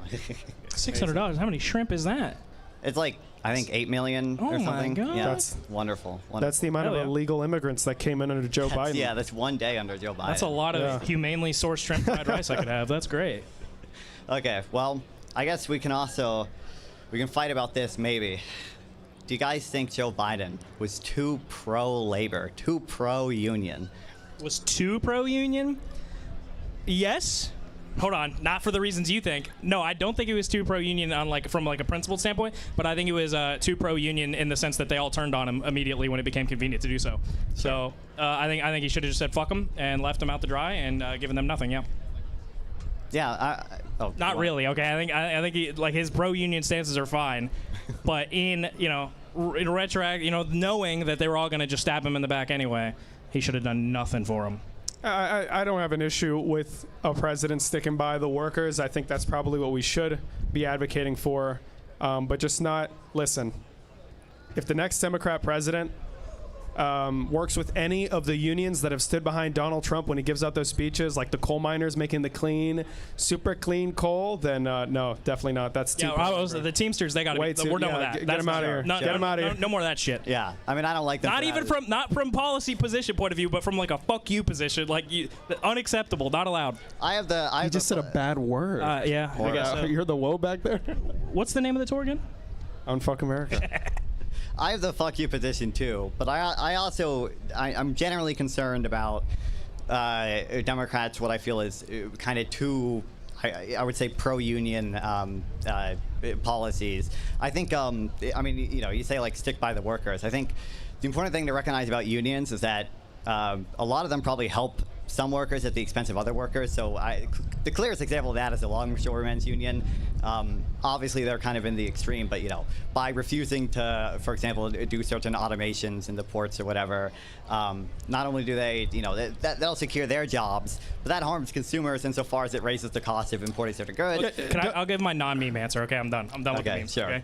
Although still fuck them. But no, the actual answer here is that ultimately, like, all unions actually are is just like they're just an organization to advocate for the for the best possible outcomes for the people that they represent. It's just like it's like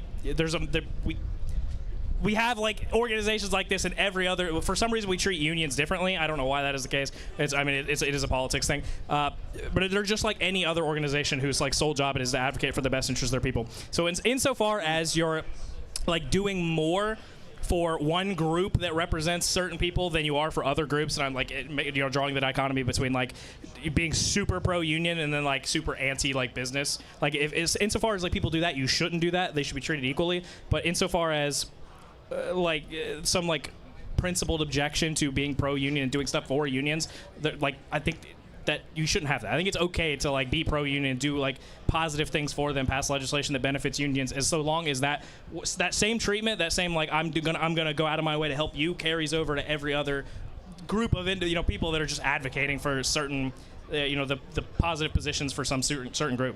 Yeah, I mean, all I'm trying to say is if you're gonna be super pro-union, you should be super pro-business, and if you're gonna be super pro-business, you should be super pro like just do good things for everybody. Yeah, sure. You shouldn't have like a broad acceptance of a particular thing, because like you mentioned, if the cost to produce is increasing or continuing to increase when there's clearly a viable alternative that will make it cheaper, increasing the producer and consumer surplus, then yeah, that'd be great. You probably should advocate for that. But again, it's like measuring the opportunity, weighing the opportunity costs of making those decisions. You should not co-sign a broad concept, because at the end of the day, there are going to be instances where it manifests in a way that's relatively negative. I'm actually curious, because you're here specifically, and I know you're actually capable of like delving into specifics. I'm not used to those types of conversations with a ton of people. Like, is there like a particular like pro-union policy that Biden had that you didn't like, that you're like that is sparking this from you? I didn't like his appointments to the NLRB and some of the changes. I'm not sure like how much he was involved specifically, but my understanding is that generally Biden made it easier to unionize, made it easier for union elections to get certified, harder for companies to do kind of the union busting tactics that a lot of people don't like. Through his appointment to the NLRB, I wish I could list some more specific ones off the top of my head, but I know the NLRB was very pro-labor under Biden. People cite that as a positive thing, but like I guess just generally, I understand unions advocate for their interests like any other group or whatever. I just think insofar as the government goes out of its way to protect unions, which we obviously have, we've had laws in the book for a long time doing that to some degree. You're just generally going to harm, I think, like labor market mobility and companies' sort of willingness to hire people. And I think, one thing that makes the U.S. special, one thing that makes us more innovative than Europe, one thing that makes us, in some senses, richer than a lot of other even developed countries, is that it's so easy to hire and fire people here. Is that workers don't get or aren't entitled necessarily to all the same benefits. As kind of bad as it sounds at first glance or whatever, Apple spent like tens of millions of dollars developing a self-driving car, didn't go anywhere. They were only able to spend that money because once they realized that project wasn't going anywhere, they shut the project down. Were able to fire those workers. I think it's like less than a year of pay to fire a worker typically in the U.S. In like Western European countries, it's like 30 months of pay, and you have to give them all these benefits. In Germany, you can only fire people if like you can't fire people at will. You have to like have some crazy like justified cause or whatever to do it. That makes it really hard, I think, for companies to do the type of investment that ultimately I think benefits workers overall. It tends to increase their productivity, tends to give a lot of products to consumers that are really good. There is like, there are papers you can find that to try to estimate roughly like how much innovation or how much richer Europe could be, how much more products they could develop if they had the same type of labor regulations as the U.S. or whatever. And I wish I could remember the numbers off the top of my head, but it's not insignificant. It's a non-insignificant reason why we do so much innovation, why there's so many tech startups here and other startups here. And I think that's a very important thing to protect, and Democrats seem to be moving in the opposite direction of that. Yeah, I'm generally there's a and that was a long there's like a lot of stuff in there you said that I super agree with. For one, at-will employment is goated. All right, I'm very pro like just leaving employment as like an at-will thing. There's like one super minor change that I think I've thought about this like a decent amount. It's funny, like you're probably actually are the person because you talk about these types of things a lot. Because this is like a stream combo though that we'd have to have because it's too deep to go into here. Fire somebody like for like an at-will firing, which is like, look, we don't want you here anymore, and that employee like has like good sufficient reason. Maybe we give it like a probable cause standard to believe that it was for like a nefarious reason, maybe discrimination or some legally impermissible reason for the firing. We have like labor courts that work in like at a pretty low standard of evidence. Similar to immigration courts, like to to get a deportation order, it's not the standard of evidence is very small. That the employer that did the firing just has to pay the attorney fees for the employee to take that to labor court, and the standard of evidence is super low. So it's like, hey, there's a, if all the company has to do is present like this is why we fired them, and if it's a decent reason that makes sense and isn't impermissible, you're good. That's the end of it. It's all over with. I think that would solve like a lot of those issues. Like, okay, well now like there's this whole another mechanism where if a company mistreats you, you can go handle it over here, and they have to pay for it, so it's not screwing the labor. Because that would be a fear I would have. Like, well, what if you create this, but then the employee can't afford attorneys, then you might as well not have created it at all. So just make the company pay for it. It shouldn't be that expensive. You don't have to hire $1 million an hour law firm to the extent those exist. But I think like you solve so many issues by doing like little stuff like that. Just like, okay, now we don't have to worry about this union shit anymore. Because now like you have like real protection. You can really go get your protections if you think you've been fired for a BS reason. Sure, I get this. By the way, that needs like way more thinking out. But I've like started stuff like that. Like, because I do totally agree with you. By the way, there are like some adverse incentives that unions create, but it goes back to the initial thing of like, well, it's just a group that's there to advocate, for the in the best interest of the people they represent. Well, the best interest of the employees is always going to be contrary to the best interest of the employers, and then both of them are going to be adverse to the consumers. So, yeah, there's like adverse incentives, but little stuff like that could solve it. We've got to think about it way more. Yeah, we should talk about it. I just think typically the net effect of a lot of unions seems to be negative. I think even the wages point, this is like a little nuance or whatever. Technically, I think the best identified evidence does show unions reduce average wages, but the mechanism for that is that high wage earners, because unions tend to compress wages, there's essentially a type of brain drain that go to other firms that pay them more. So if you had like higher union density, that probably wouldn't be a problem because the other firms would also be unionized and compress the wages or whatever. Yeah, all or nothing type of thing. Like if every single like type of or if like every single industry could unionize, like it would be better. But if like only some of them can, it's like, well, shit. Yeah. Now it's a weird world. Yeah, at least in terms of average wages. But I think the issue would run into there if you had a really high union density, especially in the U.S. because we do so much innovation. I think you would just see consumer welfare go down, as well as probably in the long run, sort of the rate of wage growth would be slower. I think you do see that in Europe to some extent. But this would be a longer conversation. There are changes to union laws that might add some protection to workers or whatever that I'd be in favor of. But I think just generally, it's just much better to do what I would say is efficient taxes and then efficient redistribution, rather than the sort of what I would say are pre-distributionary policies that like unions are or antitrust is to some extent, because you can target a broader set of people with them. You're not saying we need to raise just the wages for the workers. You're saying, anyone who has low enough income, maybe because they're disabled and maybe because they are working at a low-paying job or whatever, we just give them some type of redistribution such that they are above the poverty line, can provide for themselves. And then two, you can just, I think, tax in a more efficient way. Not that necessarily in the U.S. we'd ever get the type of efficient taxes that I would like, but you can tax in a more efficient way than you can do like the type of pre-distributionary policies that I think have a lot bigger effects on things like investment innovation that like a DBCFT wouldn't necessarily have.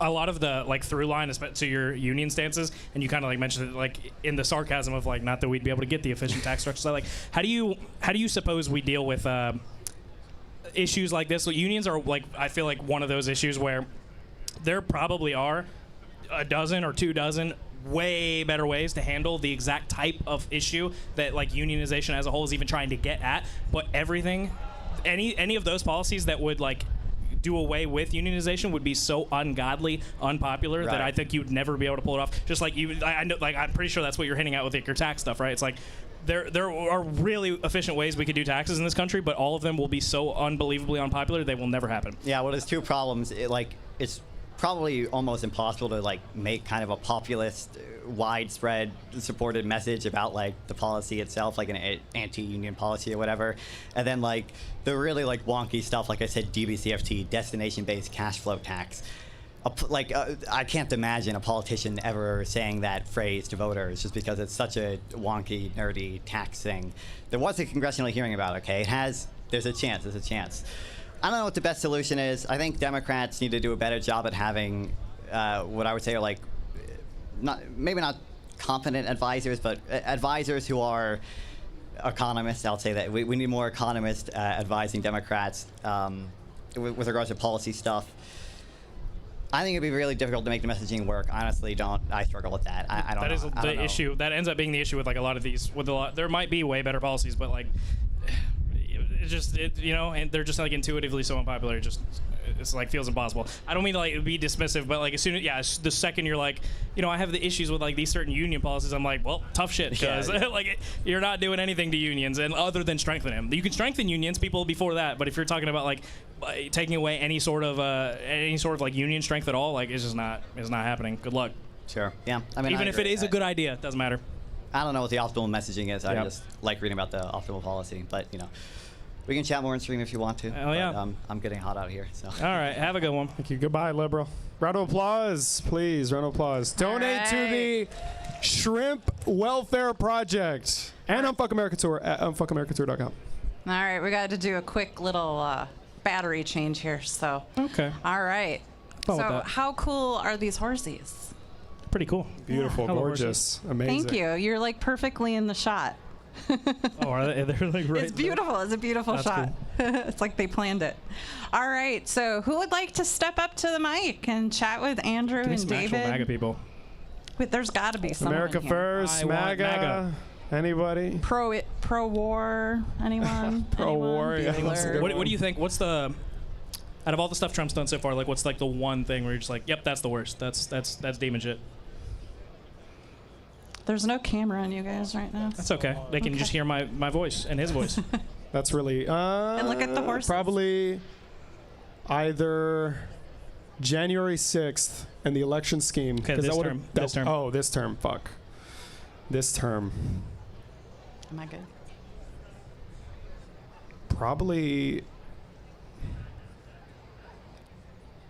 immigration, customs enforcement, and judicial defiance. Like, it's kind of all falls into like a blanket thing. It's kind of, that's close where I was going to go. I said like all the just. Well, it's tough because there's tearing down the Article 3. Well, from an institutional standpoint, targeting the Fed chair, launching vindictive prosecutions, going after Perkins Coie for what they did with Fusion GPS, all that stuff. Yep. And then defying the courts, defying the Supreme. That's huge, right? But in terms of loss of life and inhumane actions, then definitely immigration, customs enforcement, what they've done, yeah. Yeah, I would say like optically, all the ICE stuff probably has like hit them. Now the war, like, they're getting optically annihilated there. But like optically, yeah, either like the war or ICE stuff. And then I would say, insofar as this guy again, insofar as the thing that I think is the worst, like long term, like this is going to be this is almost unfixable for at least like 20 years, is the hollowing out of all the institutions, right? The DOJ's cooked. Fired the inspectors general. Cooked. Everything. Cooked. It's so bad. So bad. All right. Was the live stream on for that? Did they hear all that? Well, yeah, they can hear us. They just might not be able to see us because we're God damn it. Camera battery changing. All right, Ethan, what do you got? Go for it. Hey guys, I was like a week or two ago, I had a discussion with another conservative called the Moderate Case, and I want your opinion on this. I made the argument that on January 6th, Trump attempted to destroy democracy, at least in relation to the presidency. He made the case, he didn't try to destroy democracy, he was just subverting it, right? Do you guys think on January 6th, did Donald Trump attempt to destroy democracy relating to the presidency? Yes. Or did he try to subvert it? I think, like, definitionally so, right? So, wait, subverting democracy is destroying democracy. Yeah. What was how did he differentiate the two? All right. So I'll do my best to repeat what he said. But what Jacob said, he said, Trump isn't destroying democracy. He would still rule democratically through the institutions around him. So you'd still elect your senators and House representatives, right? But he's subverting democracy. And this is all stuff he said. This is not my words, this is what he said. He's just subverting democracy by saying, oh, I didn't actually win, but I won anyway. Yeah, okay, that's definitionally stupid. Tell me about it. Well, the problem is it was rough, buddy. Once you steal one election, why not steal 2 elections? Why not steal 3? Why not steal 40 elections? You said like one of the examples I guess he used is like, well, you'd still elect your senators, but like, is there necessarily a reason if he could steal the presidential election that he couldn't steal like 50 Senate elections too? And they're trying, by the way. Yeah, well, like, is there necessarily a reason at that point that once you've done it once, it's done? It's cooked. I mean, what's actually really interesting is you don't have to even go that deep into it. I mean, you know what the Pence card was, right? Pence card? Yeah, the Pence card on January 6th. No, tell me. It was the idea that Mike Pence could unilaterally decide. Yeah. Which would mean. Why'd you call it the Pence card? That's what it's called. Okay. It's like your ace in the sleeve. Okay. The Pence card. Okay. Yeah. Right. Okay, Yeah. Sure. So. Yeah. The fact that the Pence in his ceremonial role could just determine who the president was. Yeah. Sure. Unilaterally, just like the entire vote of all Americans in the country essentially wouldn't matter with the Pence card. So with that. Just to make sure I'm not crazy, I'm trying to be as good faith here. To me, it sounds like his argument was fucking insane. Sounds like a load of bullshit, yeah. Well, I mean, that's like every conservative argument ever. Well, every conservative argument ever. They might have like a few that are okay, but definitely not. If anyone wants to prove us wrong, definitely not. When we say that conservatives are full of shit, then you can come up and we can have a conversation. Because technically, like, to even like argue Jan 6 from the conservative point of view or from the MAGA point of view to defend Trump on it at all, you either have to argue in that way, which I actually don't even think like in that sense he's really not even defending Trump very well. Because even let's say I take your argument at face value. Okay, he tried to subvert. Is that better? Like, it's still not good. Like, I don't know. So even if he like wins that argument, what does he want at that point? You won. He subverted democracy and didn't try to destroy it. But like to defend him from like any other point of view, you either have to make that argument, which is terrible, or you just make the argument that like those weren't his intentions at all. Like he's like that's totally not what he was trying to do. He unknowingly tried to overthrow the government. He didn't try to he was just like chilling and watching TV for 4 hours while they were just breaking into the Capitol trying to kill people. So like the point being, this is like a completely indefensible position. So for you, it's funny for you to say like sounds retarded. Well, yeah, the only way you could possibly argue against Jan 6 from a MAGA point of view is to be retarded. You don't have a choice, bro. It seems to be the case that I think about a third or a quarter of the entire country still thinks that the 2020 election was stolen. Is it a third? Is it really that high? I haven't looked on the polling in this in a long time. Is it really that high? A third to like a quarter, somewhere around there. But enough Republicans are willing to go along with Trump despite this blatant lie. And it concerns me. And I would love your input on this.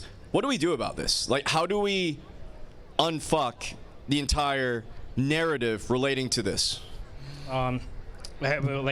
Ultimately it comes down to like a humongous restructuring of the entire media apparatus. The fact that I know there's an argument to be made that almost $1 billion is in fact a very big punishment. Okay, and maybe it is, but the fact that that's all Fox News had to do was to cure their entire liability.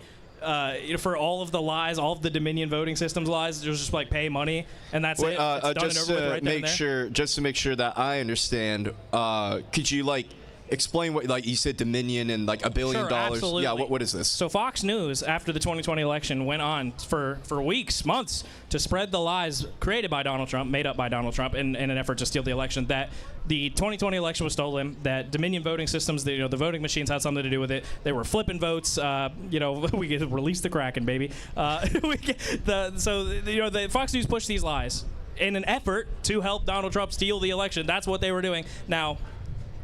That's my interpretation. Okay, I think they were trying to help him steal the election. Ultimately, their internal rationale was because they were losing too much they were losing too many viewers to Newsmax and OAN, who were, in fact, already telling those lies. Point being, they helped spread this conspiracy, which culminated in Donald Trump trying to overthrow the election on January 6th. And the mere fact, they were sued, by the way. You wanted the full explanation. They were sued by Dominion Voting Systems, and they lost that law. Well, they settled that lawsuit, but they were going to lose that lawsuit. They were about to get crushed. Yeah. But they settled that lawsuit for almost $1 billion. But to me, that's an injustice. Okay, that is not okay in my eyes at all. I know a lot of people were happy. Do you remember, like, there was hype at that time, like, damn, we got largest settle. It was in fact the largest defamation lawsuit in history. At that point, it still might be. And people were really hyped. People were extremely excited about that on the left. Like, well, you got I think that settlement was an injustice. Like, there was a moral wrong that occurred that day. The fact that it should have been worse, right? The fact that they were able to settle out just for money. Like, you pay your money. By the way, a humongous corporation, right? $1 billion, like, it's nothing to scoff at, right? It definitely burned the pocketbook, no doubt.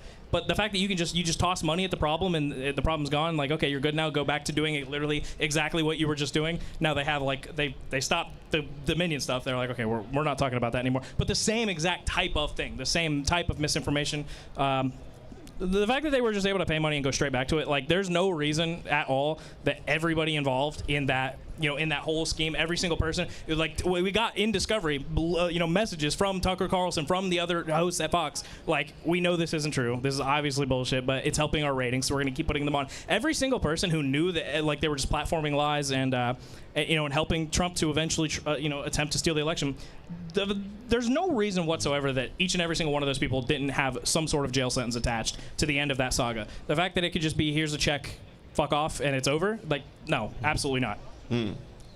So to answer your question, long-winded way, to answer your question, going forward, that needs to be the standard. You're not just cutting a check to get out of, these evil things you're doing from the media on the right. On both sides too, but, like, we just don't have this issue. I'll be fair. Like, if there ends up being some left-wing, Dominion saga, then sure, toss them in jail for it, whatever it ends up being. But it just won't happen in our lifetime. It just wouldn't happen, right. Because we just don't behave in that manner, right? Yeah. But yeah, moving forward, the only way we get out of this hell is there needs to be real consequences. It can't just be the case that you just pay your way out of trying to ruin our country. You tried to destroy my country and you're just cutting a check and you're free and clear. No, absolutely not. Absolutely. I think to answer the question as well. Yeah. Well, obviously there needs to be institutional change. The fact that the president of the United States is actively trying to undermine elections and deprive you of your right to vote, and nobody here is enraged, nobody here is fearful of what is to come, that's not good. There has to be a cultural shift. I talked about this at UCLA. I'm probably going to repeat it verbatim. Where people appreciate American institutions, where people appreciate the rule of law, where people appreciate those civil liberties, and maybe ask for more, maybe want positive rights, to continue to build up infrastructure that can further protect the negative ones. Americans need to act. They can't sit idly by anymore and ignore the vicissitudes of American politics and sit by as their Democrats replaced by a Republican. While the violations of the rule of law haven't reached your doorstep just yet, it's hit your communities. The poor fiscal policy, the crazy wars in Iran, they've hit your bank account, and it's only a matter of time before something worse happens, and once that happens, it's going to be too late. So everybody needs to go out and vote. That's why the voter registration table's right fucking there. Go vote. The guy's gone. They did something to him. They stole him. That goes to show that's how important this is. Trump doesn't want you guys to vote, so he deported our voter You need to vote. guy. You need to be scared. That's the truth. You need to be worried. You have to recognize the magnitude of what's happening every single day to thousands of people. And maybe that will be enough to get you to the ballot box to speak out. And if you don't, well, can't blame anybody but yourself for America falling apart. What do you guys say to the people who think that both sides are ultimately the same or equal in immorality? Objectively not. Like, I don't know. What do you want me to tell you? It's like objectively not true, trivially untrue, super easy to observe in real life. What do you want me to say? Wait, here's the first thing we can go to. Do we think that Kamala Harris would have sent, no matter who it was, undocumented, documented, I don't care. Do we think that Kamala Harris would have sent anybody to a torture prison in El Salvador? Do we think that would have happened? Do we think she would have done that? And I'm talking not from a pragmatic point of view of oh well, the prison's available, and Bukele said, Americans can send people over here, so would she have taken the opportunity? I mean, like, could she have brought herself to do it from a moral standpoint? Could she have signed the order? Do we think that? Probably not. No. That probably is wild, by the way.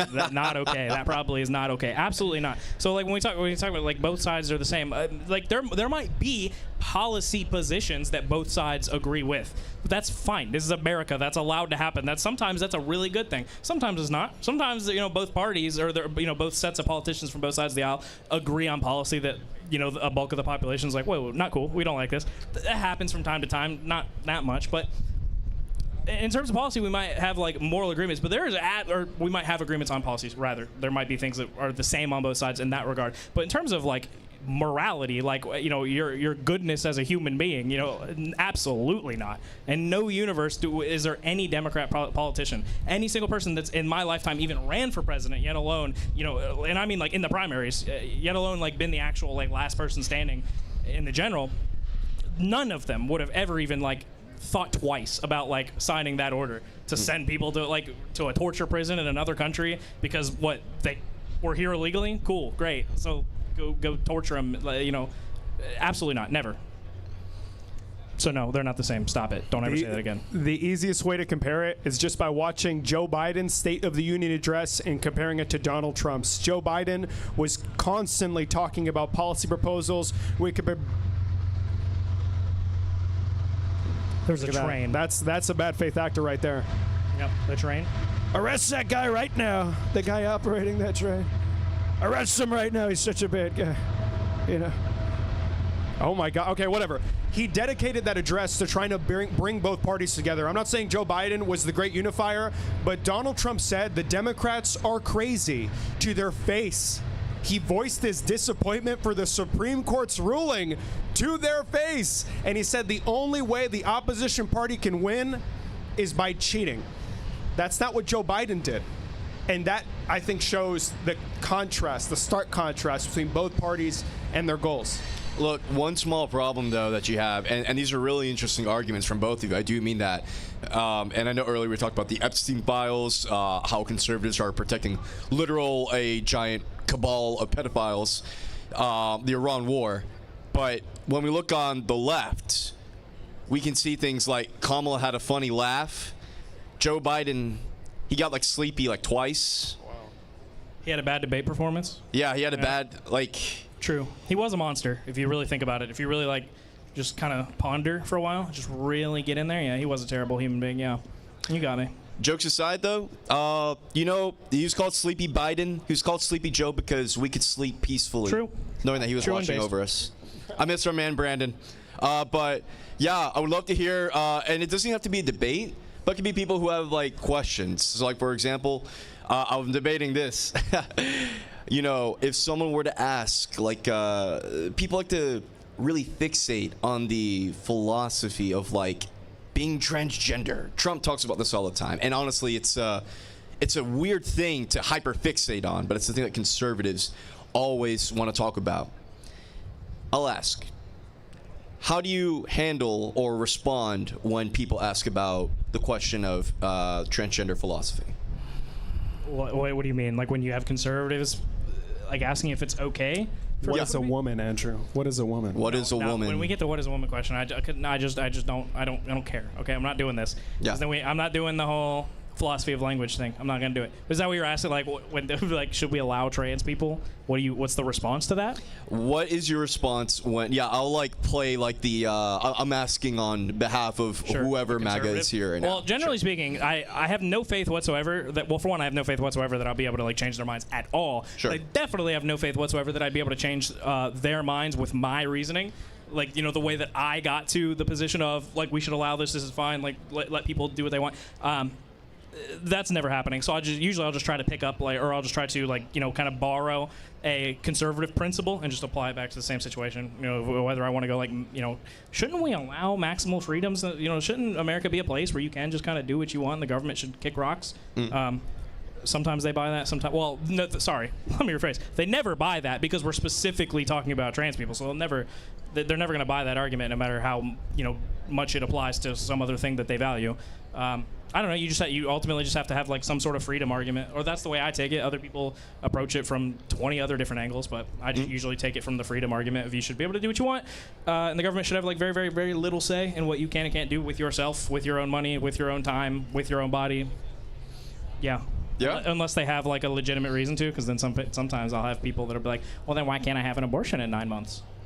You know, maybe not seriously, but like as a counter to me, I'm just like, Yeah. because in that case you're hurting somebody else. But yeah, if you're not hurting anybody else, do what you want to do. That's the argument. That's the side I take it from. How do you handle it? What's your like philosophy on this? How do you take it? I don't know. I Pause. just think that a person who's hyper fixated on the definition of a woman and a person's role and the way they like to express themselves, I think if that's your biggest issue, while they're, because it's going to be a conservative usually, while there is simultaneously a fucking Nazi loser that rots in his basement all the time trying to take over your fucking party, your priorities are not straight and you're focusing on the wrong thing. Trans people should be allowed and are allowed and will continue to be allowed to be who they are, be who they want to be, and express themselves in whatever way as long as it follows the law. Because America is a country of freedoms, but somehow the party of small government always wants to tell you what you can and can't do with your body, what you can and can't wear, and what you can't say. That's another thing, by the way. That's a huge contradiction. That's another thing they stole from us, the small government thing. We're the We are the party of small government and freedoms. Amen. Yes. They want the government to be able to dictate every single aspect of your life. Yeah. I hate to see it. They keep stealing stuff from us. It's so cringe. They got to stop. Get your own ideas, conservatives. All right. With that, I'll go ahead and leave the mic again. Thank you guys very much. Wait, round of applause. Don't leave, because if you leave, I'm going to have to talk to Corbin, so. Oh. Okay, never mind. Get out of here. He's going to get you guys. He's going to beat the crap out of you. Good luck. A round of applause, everybody. Come on, let's get engaged. Let's get engaged. What do you Come want? on. Make sure you go to the voter registration booth, please. Oh, and fuck Nick Fuentes, too, if I didn't get that line across. If there's any America First, anybody at all who wants to wear that blue hat, let me know. Come up on here. We can have a conversation. What's up, sir? What is a woman? Your mom? She is a woman. I agree. Yeah. I don't know. Why don't you marry one? You'll find out. Damn. Unironically, the best thing Jordan Peterson's ever said. Wow. Okay, so what do you think is the biggest stain on the legacy of the United States that Donald Trump and the rest of the MAGA movement will have? Oh, God. Like, after he's gone, what do you think he's done? The biggest stain worst on international damage? relations. Yeah, international relations. Here's what I would say. Yes, that is technically the correct answer, because it's like the actual stain on our reputation, because now the rest of the world's never going to trust us. But I think it's like slightly deeper than that. It's not necessarily like the bad decisions he's made, in my eyes, as it relates to other countries. Turning all of our allies against us. It's funny how he acts surprised now that NATO doesn't want to help with the Iran war. It's like, yeah, well, of course, you spent the entire first year of your presidency trashing them in any way, shape, or form you could possibly, anything you could do to belittle NATO or trash them. You took that opportunity, and now you're surprised they're not helping you. But I think it goes like a little bit deeper than just ruining all our relationships, and more so that he has demonstrated in a very clear and convincing manner to the entire rest of the world that you can never really be 100% sure that the U.S. won't just go absolutely batshit crazy the next time there's a little bout of inflation. I shouldn't like minimize it like that. There were a lot of people that struggled during the COVID years and coming out of it, but imagine you're in you're the leader of another country. Imagine you're the prime minister of the UK, and you're looking over at the inflation numbers at the U.S. Say we have a Dem president, Gavin Newsom, in 2028, and you're looking over at the inflation numbers and you're seeing it tick up, tick up, tick up. You're starting at that now in this reality that Donald Trump is crafted for us, or the conservatives in America have crafted for us. You're looking over at us with our rising inflation, and you're thinking, oh shit. Not only are there, because ultimately the American economy ends up being kind of downstream for the rest of the world. If our economy's getting destroyed, theirs is probably also not having a great time. Not only are you having your own economic worries at that point, now you're looking over at us and you're like, oh my God, are they going to elect a Nazi now? Like you have no idea. So now the rest of the world has now been shown that not only can the U.S. government not be trusted to make correct decisions that's going to be good for the world, but like the U.S. people, the U.S. population can't be trusted to make decisions that are going to be good for the world. Mm-hmm. And that's not coming back, by the way. That's the worst part of it. That is not coming back. For the rest of time, the rest of the world's going to be looking over at us, wondering if they can trust us to not go batshit anytime anything bad happens here. Yeah, See, I'm going to say essentially the exact same thing. Well, Americans have a very short-term memory, and the last time around in 2024, they decided to forget what happened just a couple years before when Donald Trump launched an attack on our democracy, on our civil liberties, and all the other fucked up shit that he did. The international community will not. They're moving away from America now. It's better for them to protect themselves. They're operating within their own interests because at the end of the day, a lot of countries do. I mean, that'll always be a part of your priorities, the interests of you and your people. The United States is not serving its allies' interests. It's doing the opposite. We praise authoritarian fucking leaders like Putin in Russia. We love Kim Jong-un. We love President Xi of China. He's such a great guy, you know. President Xi of China, and he was such a great guy, right? I talked to him phone call. It was so great, right? So the international community will not forget these things. The threats we made to NATO, everything, the tariffs. So that is going to leave the biggest stain on the U.S. legacy because Americans decide to flip-flop from one Democrat and Joe Biden to a protectionist authoritarian and Donald Trump. So, yeah. Do you think in terms of like you said, it's probably never coming back, the idea that America and its people are this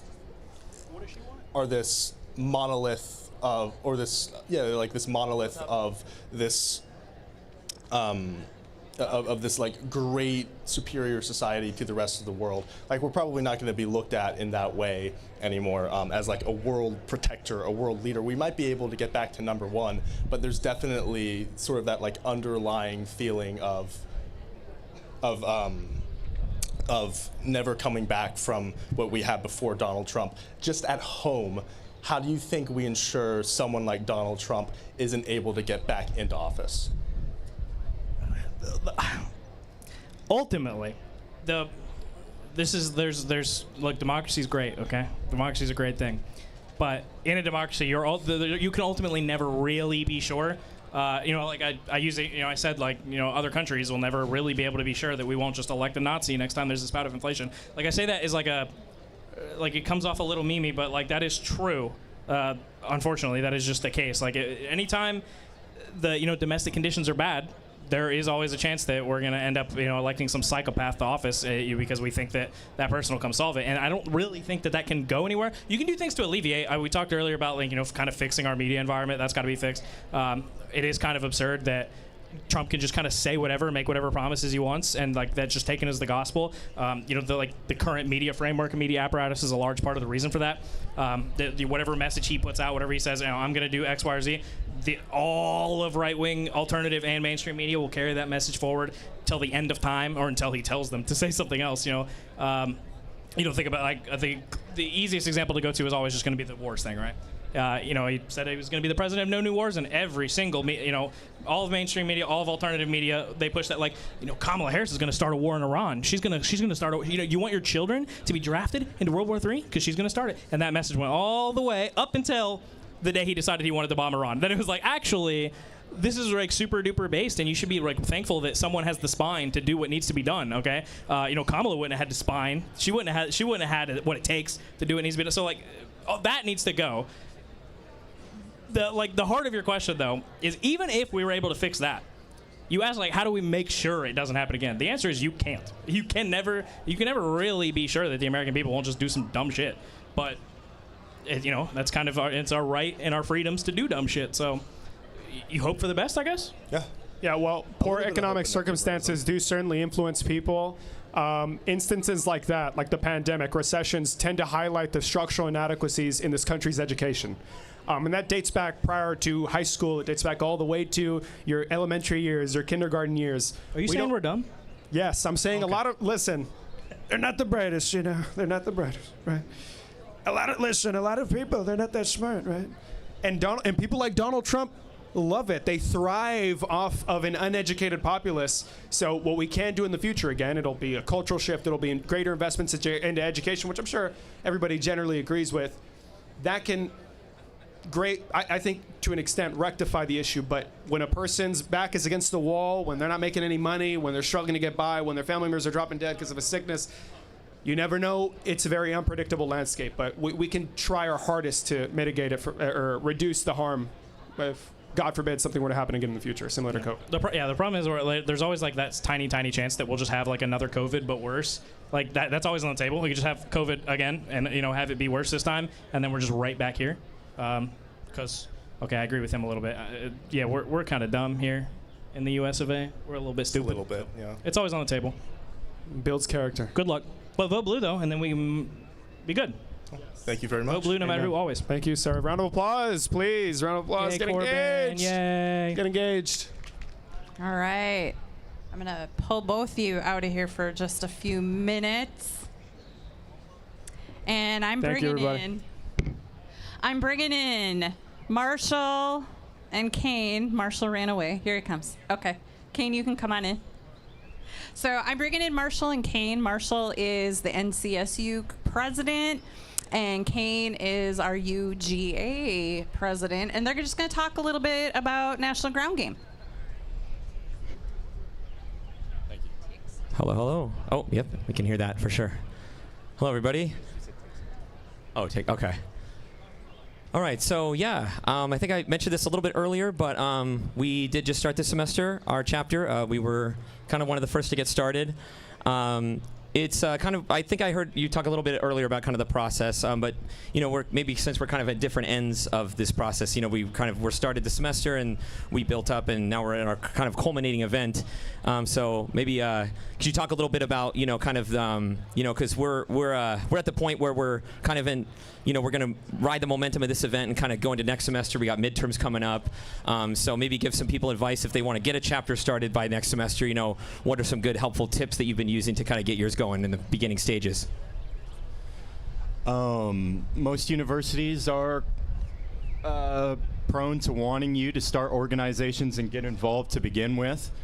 National Ground Game makes it really easy by emailing info at National Ground Game, I believe. Yeah. Is the right place. Definitely go to nationalgroundgame.com if that's not right, but I'm pretty sure that's correct. And you'll get in touch with our chapter coordinators, and they'll set you up with everything. They're extremely helpful. They'll give you all the links, all the QR codes. They'll even search your university's website and check out some of the requirements that you need to start your own chapter. And then I think you maybe talked about this a little bit before, and we kind of did the same thing. We had some overlap with value-aligned organizations such as DEMS and other folks. But yeah, kind of what I know. Yeah, I kind of, you know, found some people in the Democrats to kind of, you know, I kept talking about it in last fall. I said, you know, National Ground Game's awesome, and I really want to start a chapter. We really have to start, you know, getting things done as liberals and really getting in there. But I guess where would you recommend people maybe kind of hang around to try to get new recruits? Because I know we also got one of our recruits, Abbott. He was at the Will Witt event. He did a really good job debating him. And then we kind of just ran into each other. I said, hey, you know, National Ground Game's a thing. You want to come? So are there moments like that, or like where do you think you could go on campus for kind of organic moments where you could bring people in that way? Sorry, UGA, at your campus, yeah. And shout out your campus. Yeah, go Dogs. Nice. Wolfpack.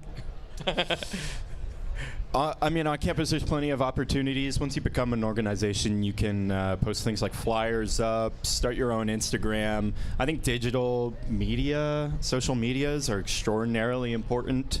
We live in a digital age, an attention economy where most of the things that you do are going to be online. It's really important to be on those sites and getting the message out primarily through there nowadays, where you can speak to a broader audience, lower cost. Yeah, absolutely. Yeah, and everybody's got a phone, right? It's like you have a camera, so and that's the important part, because one of the things that the other kind of right-wing groups like to do is they like to, you know, edit you and kind of, you know, not include the parts where you were at your strongest and include the parts where you look maybe at your weakest, you know. Yep, grew up on those. Yeah, and as National Ground Game, we definitely want to change that. But you know, it's important that kind of like everybody films, because not only, you know, if you get that right angle, you get that right clip that maybe somebody else didn't get, or you know, if maybe some catastrophic happens and your phone gets deleted. I think it's important that every single person, you know, takes control of their own narrative, because then we can kind of take control better of the collective narrative, if that makes sense, you know. Yeah, it does. It definitely does. I think I have a question for you on the topic about narratives. Mm-hmm. I want to ask why specifically you got involved with National Ground Game, and what kind of events in your life led you to that decision. Yeah, it's a great question. Yeah, I like to talk a lot about this. I say that my inciting incident for fully switching to the left, after I'd already been listening to people like Destiny for a while, kind of being slowly converted, but couldn't fully bring myself to vote Democrat. Unfortunately, I'm ashamed to admit that I did not vote for Biden in 2020. But if I could go back and vote for him, I think he's one of the greatest presidents of my lifetime, certainly. So Joe Biden's awesome, and I would definitely go back and vote for him 100 times. But January 6th was my full inciting incident that got me in and fully committed to being a liberal Democrat. I literally felt like I was watching my country like collapse and fall apart before my very eyes, and kind of like, not to be cringe and too wokey, but it was kind of emotional, because I was like, what happened to rule of law, what happened to the norms, and I think that National Ground Game is an organization that the norms really matter, and the way we treat each other really matters, and I think we need to keep having these conversations about it, and sometimes we might have to get a little radically honest, a little contentious, maybe say some things that get a little offensive or whatever, but we can't worry about that. We need to worry about the ideas, and I think that's what National Ground Game is about. That's what we try to be about: fighting misinformation and and being prepared and being able to go into these kind of spaces with honesty, with authenticity, and also with preparedness. It's a great point. I don't really have much to add on to that. I guess I was going to ask you. So you said you're just getting started. Do you guys? Well, I guess how far along are you in the process? Are you like registered with the university yet? Do you have like members? Do you have it on your roster? Like kind of like where are you in the minutia of the steps? Yeah, we've got a couple members lined up already. We're in the process of registering the organization. A lot of these things are hyper-specific by necessity. They kind of have to be. There was one article in our Constitution during registration that was a little bit off, so we got. I think we were talking about that a little bit before this, but yeah, just as a pro tip, that seems to be a common kind of hurdle with the university is they want you to have a very specific naming. So probably just. Probably this is a good last tip, and then we'll wrap it up. But yeah, make sure when you start a chapter, try to call it National Ground Game at University, and the university probably won't give you much of a hassle, and then they won't return it to you. So pro tip from people who've done it already. But yeah, thank you. Oh, and make sure you scan the QR code to donate. Hey, thank you guys. A big round of applause for these guys. All right, so we got some guys ready to come up to the mic, guys and gals. All right. And David, we'll get you in here. Go ahead. Yep, come on up to the mic. How's it going? Good, how are you? How's it going, Trump is in the house. Oh, yeah. So, I've heard a lot online about, I don't know if this is true or not. I'm not the most well-versed in politics, but you can vote without an ID. Is that a real thing? Wait, can you repeat one more time? So sorry, closer to the mic. I've heard online that you can vote without an ID. Is that a real thing? I believe in some states you don't have to present ID at the voting place. Why are you advocating for the Save America Act? Is that the assumption? I don't know what that is, but I'm basically questioning why is that not an issue in itself? Because the individual voting has already gone through the registration process. They showed up to their DMV, the government office, their election office, registered to vote, and they're obviously they're registered. And on the back end, the government does their own verification process, typically through the SAVE database or something like that. So the individual showing up to vote is already a citizen, so they don't need to present ID at a voting place. Yeah. Okay, perfect. So I have another question about immigration, I guess a discussion topic. Surely there's a better way to handle it. I mean, currently it's not the worst, but obviously there needs to be some steps in place. Wait, what are you referring to specifically? Because that's really broad. Yeah, it is broad. I'm saying admission it needs to removal. be handled in some way, because letting in hundreds of thousands of people, like from South America, Central America, specifically where these countries, obviously not all of them are bad people. A lot of them come to America with the intention that they're going to work hard, send money back to their families, live the American dream. But obviously with those people coming from South American countries, the cartels are a huge problem down there. They make obscene amounts of money off of sending drugs into America. So what do you think is a better way to filter out those bad people? Because obviously no matter what, there's going to be some percentage of people that come in that are not here with good intentions. Well, when you say hundreds of thousands of individuals coming into the country, are you referring to illegal immigrants that manage to get around Customs and Border Patrol? Or do you mean individuals that apply for asylum? Undocumented illegal immigrants. Well, it's going to be relatively difficult to try and give you like a good answer of how we could stop, because we can't end it. It's impossible. Okay, there will yeah. always be a good amount of people. But we that need to do attempt. something. Yeah, it's already illegal to enter the country illegally. Well, yeah, but people are unverified, still yeah. doing it. That's why ICE is a thing. But do you want to deal with crime, or do you want to deal with illegal immigrants that aren't doing any harm? Because what you referred to was criminals, members of the cartel entering from South America and even Mexico across through the U.S.-Mexico border. What do you mean when you mention ICE? Because Immigration and Customs Enforcement is not getting rid of members of the cartel. They're targeting individuals seeking asylum. They're showing up to courts, pressuring judges to drop cases so they can just send people off to labor camps for their tattoos. Those are not... I'm not well versed in that, but I'm going to disagree with that. You're going to disagree with what I just said? Yeah. What's factually proven? Do you know the individuals that were sent to El Salvador? I don't. Yeah, so the United States sent around 250-ish people to a labor camp. Some of them were already in the United States. Some of them arrived. For example, like Luis Muñoz Pinto showed up to the country seeking asylum because in his home country of Venezuela, sounds familiar, doesn't it? He was fleeing persecution. He was assaulted by officers while protesting, and he was coming to this country in search of a better life, in search of stability. And that was taken away from him. He was profiled at the port of entry and sent off to a labor camp in El Salvador. What's happening right now is not normal immigration and customs enforcement. They're going way far past it, and they're committing illegal acts, depriving individuals of their dignity, their liberty, risking individuals' lives. I mean, you've heard about Renee and Alex Preddy, even killing U.S. citizens. Yeah. So, yeah. But to your question of threats to public safety, while not every single illegal immigrant poses a threat to public safety, I agree. Immigration and Customs Enforcement, or some entity, if that were to be removed in the future, should be replaced by something that uses its resources, which are not infinite, they're finite, which the Trump administration does not believe because they're throwing fucking money at ICE like there's no tomorrow. They need to target actual threats to public safety, members of the cartel, not go after easy targets to rack up numbers because they have a quota to meet. Okay. All right, that's all. Is that another question? That's it? Actually, I do want to talk about one other thing. Go for it. So this is King. a little off topic, but social media, I have a gripe with social media. Basically, I think it's a virus that's literally just taking over the world, and it's so easy to be controlled and manipulated, specifically with bots, bot farms, and there's also some statistics saying the majority of content out there, like comments and a lot of posts too, are just purely made by AI. That sounds like the Russia hoax. That's what that sounds like. You know? But That's what that sounds like. basically what I'm saying is, do you think that's an issue? Have you thought about this at all? Yes, actually. I think social media tends to thrive off of divisive content. Like if I were to call you a fucking loser, that's going to get a million views. If I have a regular conversation about policy, it's probably not going to do too well on the algorithm. That needs to change. It is predatory, and it's created an even bigger divide. I'm sure it's contributed to extremism. I'm sure when people see, if you're either a conservative or you're a Democrat, when you see Nick Fuentes filling up your feed, you're going to start thinking that everybody around you is a fucking Nazi loser chud that just sits in his room all day. And if you see a liberal, communist, radical leftist that wants to destroy America, you're going to start thinking that Joe Biden wants to destroy America.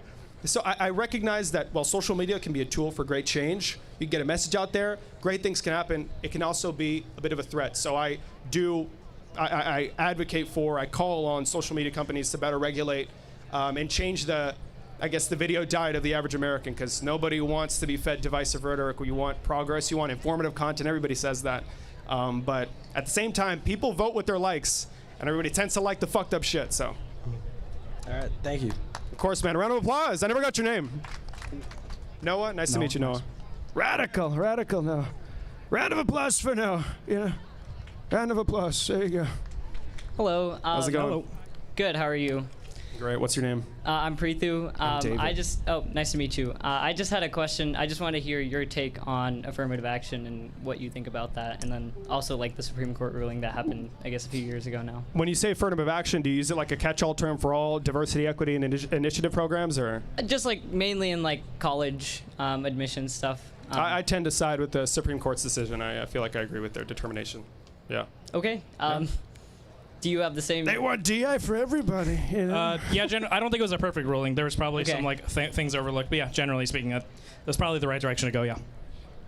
So yeah, I didn't really have. But I love DEI, don't get me wrong. I want everybody around me to be a minority. I love diversity. It is our strength, so whoever says otherwise, you can come to the fucking mic and we can have a conversation. But I believe that there should be accessibility to employment. I believe that everybody should know they have an opportunity to get a fucking job. Yeah. And yeah, that's it. But we care about merit. Don't forget, it's a meritocracy. Yeah. Unless you're talking about the Trump administration, because they could fill the cabinet up with the fucking lazy drunk. They could fill it up with a guy that does cocaine off of toilet seats. Is that what he told Theo Vaughn? RFK? RFK, I don't know. So yeah, they could do whatever they want there. But when it comes to the average person, DEI fucking sucks, you know? Yeah. Well, I wasn't expecting you to just agree, and I think I love that's DEI, great. though. Yeah, Do you think love there's it. a reason why there's a perception that, like, I don't know, people on the left want, just minorities like that? I guess that's. Conservative media. Yeah, there you go. They've captured the messaging. They've captured all these words, and they've shifted them and destroyed them into meaning something completely different from what was initially intended. Because Fox News and Donald Trump told you that that's what we all believe, so now you believe that that's what we all believe. But. Exactly. Yeah, and that's obviously not true. And I think, Hey, man, did you just deconstruct that preconceived notion in real fucking time, liberal? Sure. Yes. Amazing. Round of applause. Anybody? Damn, you guys are not doing shit. Fuck. Yeah, I don't know. I didn't have anything else. Thank Okay, you well, so make much. sure you vote blue. Okay, thank you. Nice meeting you. Love you so much, King. Bye. Anybody else? Anybody else? All right, there you go. There you go. I love that energy. there, Fuck boy. yeah, bro. Fuck yeah. That's what I'm talking about. You see those? You see those great guys over there? They're such great guys, you know. Those, guys over those are all my boys right there. Those are your boys. Those are my wow. boys. Yeah, You say boys? How old are they? Old enough. you don't claim old them. enough, someone say. Old enough. How you guys doing? I'm Carlos. I'm doing great, Nice to meet Carlos. you. Nice to meet you. And I was just curious what you guys' take was on our current immigration policy. I believe it's inefficient and it's resulted in a lot of harm that didn't need to be done, all because Donald Trump manufactured consent because he sold you a lie that 30 million radical illegal immigrants were released from Venezuelan fucking mental institutions and jails, when that's not really the truth. My actual question would be, what immigration policy? It seems like we kind of just don't have one. The immigration policy is just give ICE a bunch of money and let them run buck wild and just see what happens. I agree with that. Like, I do think there needs to be a reform with our with how ICE is conducting our immigration policy. But I do believe that we have the right to enforce our immigration law. If you come into this country illegally, you do not have a right to be here. You shouldn't be protected under our laws, and our taxpayer dollars should not go to you, especially in these sanctuary cities. I'm from New Jersey, so I grew up right outside New York City, where a lot of taxpayer dollars are going to illegal immigrants, and they're being put up in houses and such, where there are people here who don't have that, like, that need to be taken care of, that are U.S. citizens. Sure, you said that you said that something about not, especially these sanctuary cities, these evil sanctuary cities. What do you think that is? Describe to me a sanctuary city. Well, sanctuary cities, Chicago, L.A., New York. Yeah, not like the places. We know those. Yeah. Basically blue cities. But what's the policy? What's the underlying, like? What do we get when we say sanctuary city? What are we getting at? What's the underlying policy there? Oh, that these immigrants are just safe from our immigration law, and that they are protected. They are humans. They have rights, but there's Trump doesn't think so. Also, that's all I needed to hear. You're having the same issue that the last guy is having. You got Fox News or you got Trump. Sanctuary cities have nothing to do with. It's not. This is a sanctuary city, and therefore immigration laws don't apply here. When we say a sanctuary city, when the mayor of Chicago says Chicago is going to be a sanctuary city, all he's saying is that they're retaining the choice to hand over, to hand a person over to ICE. They're not saying we'll protect you. If you're here undocumented, you can come here and we'll never hand you over to ICE. You'll never be deported. Nothing's ever going to be the immigration law is ever going to be applied to you. All we're saying is this is a place where we retain the choice. Okay, so if a cop arrests you and we want to punish you ourselves, I want me, the district attorney of Chicago, I want to be the one to take you to court and put you in jail. I'm going to do that. Or if I don't, I'm going to hand you over to ICE. It's about choice. Sanctuary cities are about leaving the local law enforcement the opportunity to take the case on themselves, give their version of justice, or give them over to ICE and let a deportation happen. It's not a blanket protection, but Fox News and Donald Trump have told you that that's what it is, and so you're just like, oh, that must be what it is. No, of course. Also, you're saying that these cities, they have the ability to, whether or not they're going to hand them over to, back to where they're from so they can be prosecuted, or if they're going to be prosecuted here in the States. Why is it that they are like, why do the cities or wherever they are have the ability to say, hey, we're going to prosecute them here even though they're not U.S. citizens? Shouldn't they? Shouldn't that be what happens? Don't you believe that states should have some level of agency in the way that they manage the people living within their cities, their counties? Not even that. I'll take a state sovereignty argument all the live long day. Not even that. Like, let's say an undocumented immigrant like killed your mom, and this happened in a red state, right, where they just give everyone over to ICE. The cops hand everyone over for deportation. Wouldn't you be a little bit pissed off if you knew, say, that person was from somewhere that, like, ultra corrupt, like Venezuela or something? Old Venezuela. It's the same Venezuela. Wouldn't you be like ultra pissed off? Someone like an undocumented immigrant killed your mom. They get deported back to their home country, and their home country's like, I don't give a shit. Kill all the Americans you want. What? You're free to go, dude. I don't care. Like, would that not piss you off a little bit? Most likely, yeah. Yeah, of course. So that's why. So that's the exact reason that sanctuary city policies that we've let, it's partially our fault on the left. We've allowed Fox News, Donald Trump, these conservative media people. We've let them twist the idea of what a sanctuary city policy is. But sanctuary cities, I'm very pro sanctuary cities. These policies are good. This is the correct policy to have. Yeah. What else? Let's see. Nothing on that? Just gonna walk away from that as fast as you came up here? Really quick, do you think it's better to deport a criminal to another country or to have them in jails here where we know they're not going to commit more crime?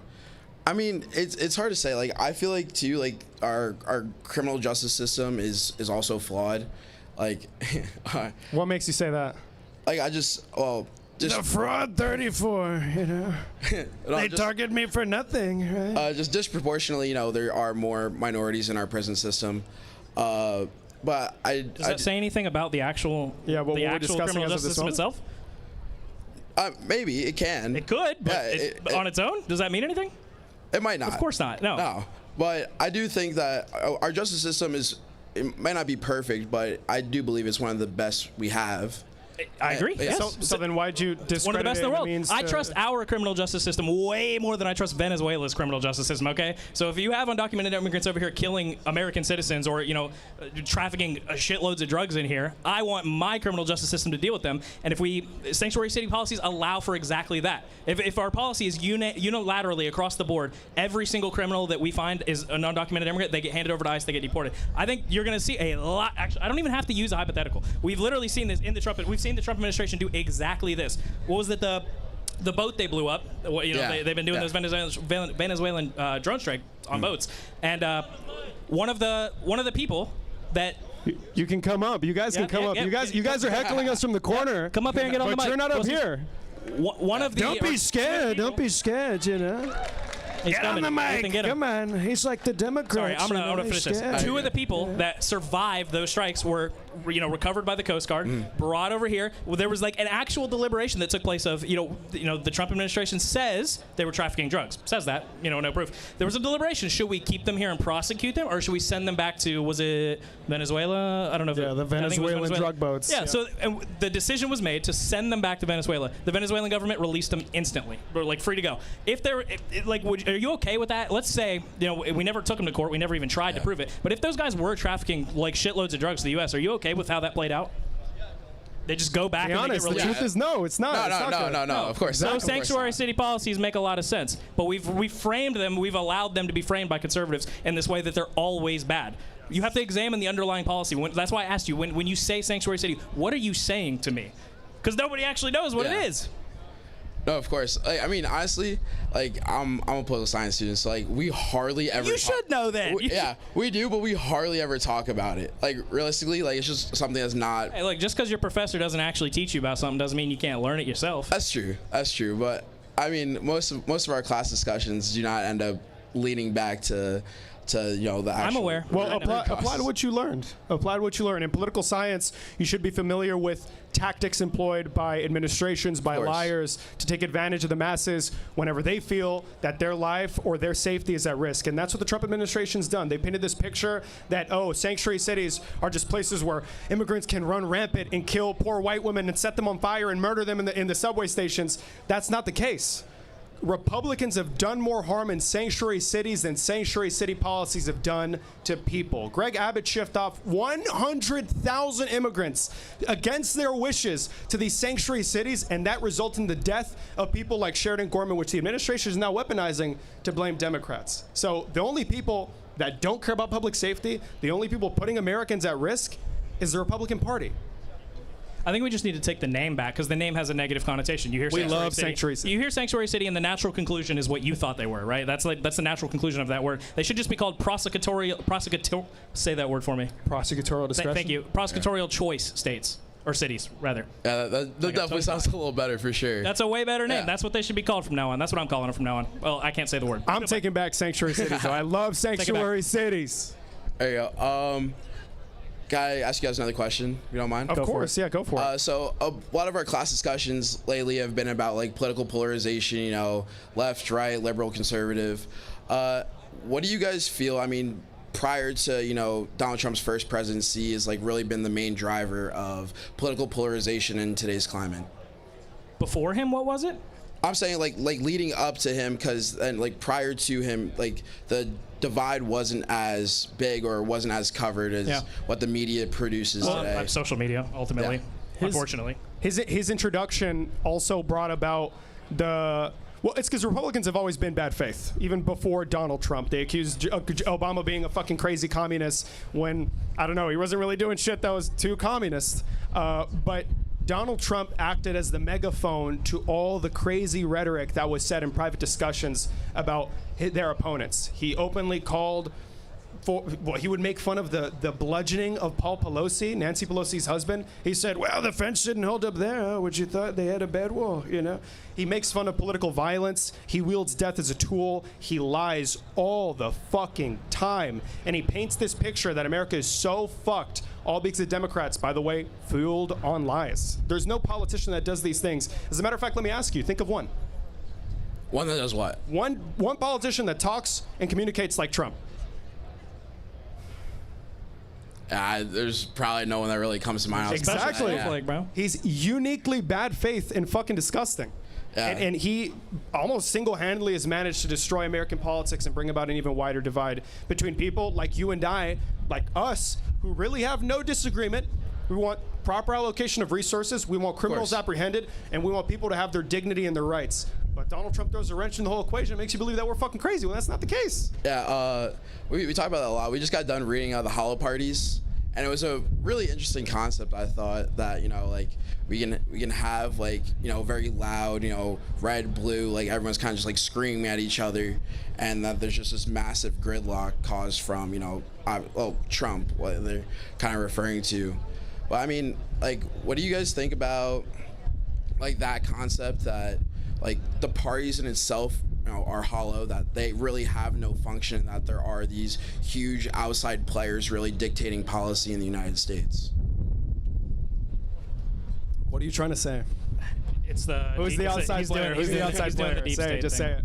Oh, the deep state. Yeah, we talk about the deep state. He's doing the deep state. Come thing. on, bro. Ultimately, you can see this comes up a lot when people talk about like campaign finance, right? Yeah. When we talk about you know, how should we handle, you know, people being able to give money over to campaigns? This outsized influence that people seem to think, like lobbying groups have, just doesn't seem to actually like bore itself out into policy. There's here's the challenge I would have for you. Can you name one issue that is like supported like disgustingly broadly? Like, everyone's like, why do we not have that? Holy shit, why do we not have that? That is just doesn't happen. We just don't get it.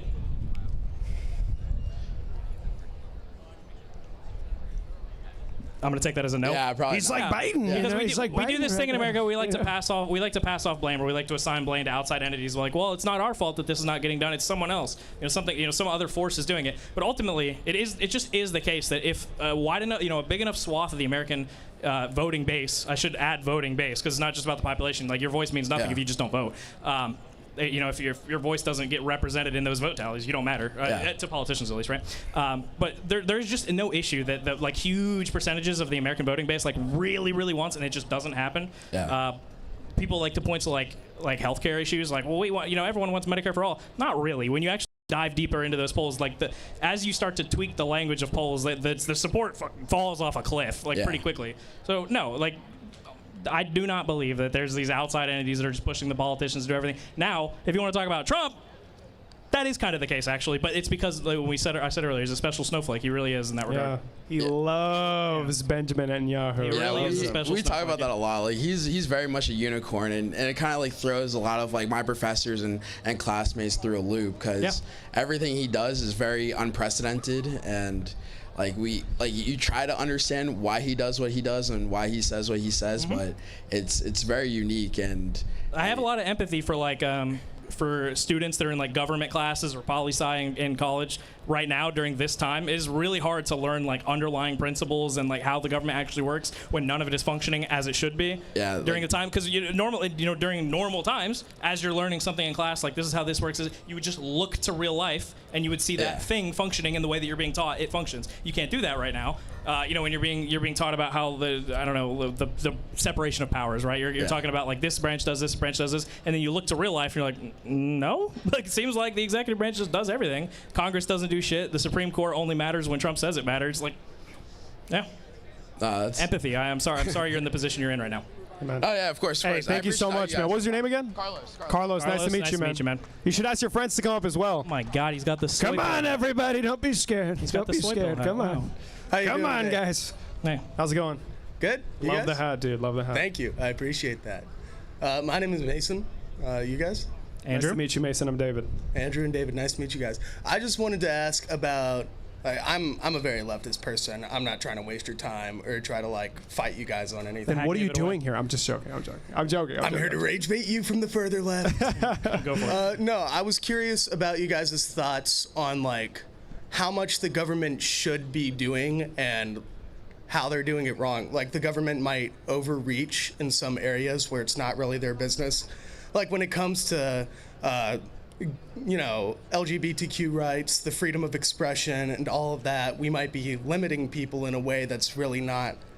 There shouldn't be an argument in the first place. Like in an ideal world, I think that the government should really be focusing on providing for the people's health, for the well-being of the people, making sure that nobody has too much power, and we're really in a position where the government isn't doing any of that, and we're focusing on a lot more other areas that harms our general population and only aids kind of the upper echelon of Americans. Yeah, I feel like a lot of Americans tend to feel the same way, that the government focuses a lot of their time trying to curtail our civil liberties than expand them and their scope. I know the Trump administration's been doing that a lot.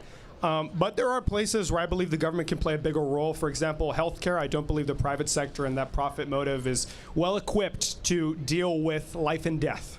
But again, there's also other places where the government should not play a role. I think Americans and people in general should not just accept broad principles that don't really, they're not at the foundation of what this country is. Because government intervention's a thing. It can expand in certain places while simultaneously pulling back in others. But yeah, that's the general broad answer without boring you with a bunch of fucking bullshit, Yeah, my answer to this is extraordinarily simple. I think the executive branch should go exactly as far as Congress allows them through legislation and the people desire. And then Congress should go exactly as far as the people desire and the Constitution allows them. And then we can amend the Constitution if there's enough support, which there almost certainly will never be again. So that's how far everyone should go and what they do government-wise. Amen. Amen. What do you think about so America has the highest number of billionaires out of any country. I think we have, the number was 1,060. 1,060 billionaires in America. We have hundreds of thousands of millionaires, a lot of wealth concentrated to this circle of people. Do you think we are doing enough to limit their power or to redistribute that wealth? I think people. There can be an expansion of social safety nets. I tend to agree. I've mentioned it a couple of times in passing. I'm for a single-payer option. I don't think the private sector is well equipped to provide individual solutions in that particular area of the market. But taxation should be increased.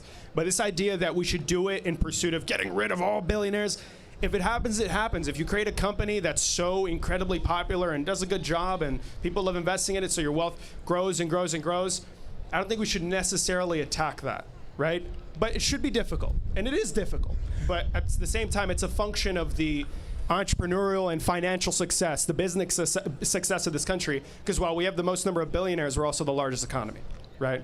But we should increase taxation. We should increase social safety nets. But this idea of ripping the money away and like distributing it, no, obviously it'll be the legal way, etc. You get what I'm trying to say? Do you necessarily like? Does it shock you that the most like unbelievably successful country on the planet has the most amount of unbelievably successful people? Doesn't that track perfectly? It does track perfectly. I'm not saying that's an issue. Okay. I do think that I don't think a person who has a couple billion in their pocket is inherently a bad person or an evil person. I think when we start to get to the level of the people with hundreds of billions of dollars that intentionally use that money as a form of power to try and like levy things in their favor and start playing in the hands of government. Say his name, just say it. Elon Musk, Benjamin Netanyahu. Fuck Elon Musk. Anybody who has that amount of money and uses it for power shouldn't be in possession of that wealth, and nobody should be able to have that opportunity in the first place. Listen, while I agree, just from an emotional standpoint, that I fucking despise Elon Musk, and I think, yes, he did use his money in a way to do more harm. I totally agree. He played a role in the 2024 election. But do you think that the government should be granted the authority to expropriate capital from an individual who hasn't committed a crime? I don't know. I do not think that's the case. And I'm not saying we should do that as like a preemptive strike to prevent somebody from committing crime or abusing power or bribing anybody. I'm just saying when that becomes apparent, there needs to be something in place to maybe prevent that, or maybe we need a closer eye on our government officials to prevent them from being swayed by people with wealth. Sure, we have we had mechanisms for this. We had inspectors general. We have like things in place that are meant to prevent, exactly what you're describing. Like my mind immediately goes to like the emoluments clause of the Constitution. Like the president's not supposed to be able to get any wealth beyond what he makes from his salary in the office. But the problem is like, what do you do? How do you solve the issue of the exact person who's supposed to enforce these things? Well, technically Congress is supposed to enforce these things, but Congress has no spine. So in terms of actual like laws and stuff, like what do you do when the guy that's supposed to be enforcing the laws just decides not to because it helps him, because it's good for him to not do so? Yeah. What do you do in that? It's hard to say. Yeah. The answer is you make it too big to rig. You go fucking vote. Everybody needs to go fucking vote. I agree with that. Yes. Yep. There you go. There's like one more like underlying thing here when you talk about like we have too many billionaires, like should we tax them such that they can't be billionaires? I feel like for the exact same reasons I will always criticize conservatives for treating deportation or like immigration enforcement as a punishment when it is definitionally not a punishment. I think the same criticism applies to the left when you guys not that you're necessarily doing this too badly, but there's a lot of this talk on the left of using taxes as a punishment when it's definitionally that is not what taxes are. Taxes are not to punish wealthy people exactly in the same way that deportation is not a tool to punish immigrants. And I 100% agree with that. I don't think taxation should be a punishment. And like you said, if a person has a product that people enjoy and their company grows, they should not be punished for making a lot of money off of that. I just think that as it stands, the distribution of wealth, even in the budget we have in the government right now, is not as effective as it could be. Listen, I agree. I think we need a government that works for the people and not for a certain few. I agree with that. Just on principle, yeah. I think I'm done here. Hey, man, thank you. I really appreciate Thanks for coming your on. time. Can you spin the hat? Great. Can you spin the hat? Amen, everybody. That was so good. Have a good one. That was a good one. Hey. Hey, y'all. I'm How's it Ethan. going? Nice How's it meeting going, you guys. Ethan? So I want to talk about the Second Amendment because I have seen the left particularly start defending that much more recently after Alex Preddy and after Trump threatened to take away Second Amendment rights from transgender individuals. And I've definitely seen this, what appears to be hypocrisy on the left, especially when it comes to the Second Amendment. So I'm curious about what your take is on it. It's really weird. It's almost as if we saw a switch in terms of sentiment towards the Second Amendment, individuals' like right to own guns. Because Donald Trump, when he was talking about Alex Preddy, his whole administration said that he showed up with a high-capacity, semi-automatic, 9mm assault weapon, trying to commit the most possible. Now they sound like they want to get rid of the Second Amendment, and then Democrats are saying the opposite. I think the reason why, by the way, a number of civil liberties, you never saw Democrats talking about the Constitution every single fucking day and its importance. I think that's a positive thing. And while you could consider it hypocritical, I look at it more as an evolution to deeply appreciate those civil liberties that we now see the use for, just to speak up against a tyrannical government, an authoritarian taking advantage of people. Now, to see that there's a way that we could defend ourselves from an abusive federal government. So, while it can be hypocritical, there was a change in policy. I'm for regulation, but I'm not for getting rid of the Second Amendment. I think it's a good thing overall that Democrats are starting to appreciate the Constitution and those civil liberties more. Yeah. It's the same reason that like liberalism for the longest time, liberalism as a political ideology has been like really, really tough to defend. Well, it's actually never been tough to defend, but nobody does it. Nobody defends the political ideology of liberalism. Just like maybe people on the left didn't defend the idea of the Second Amendment as much as they should.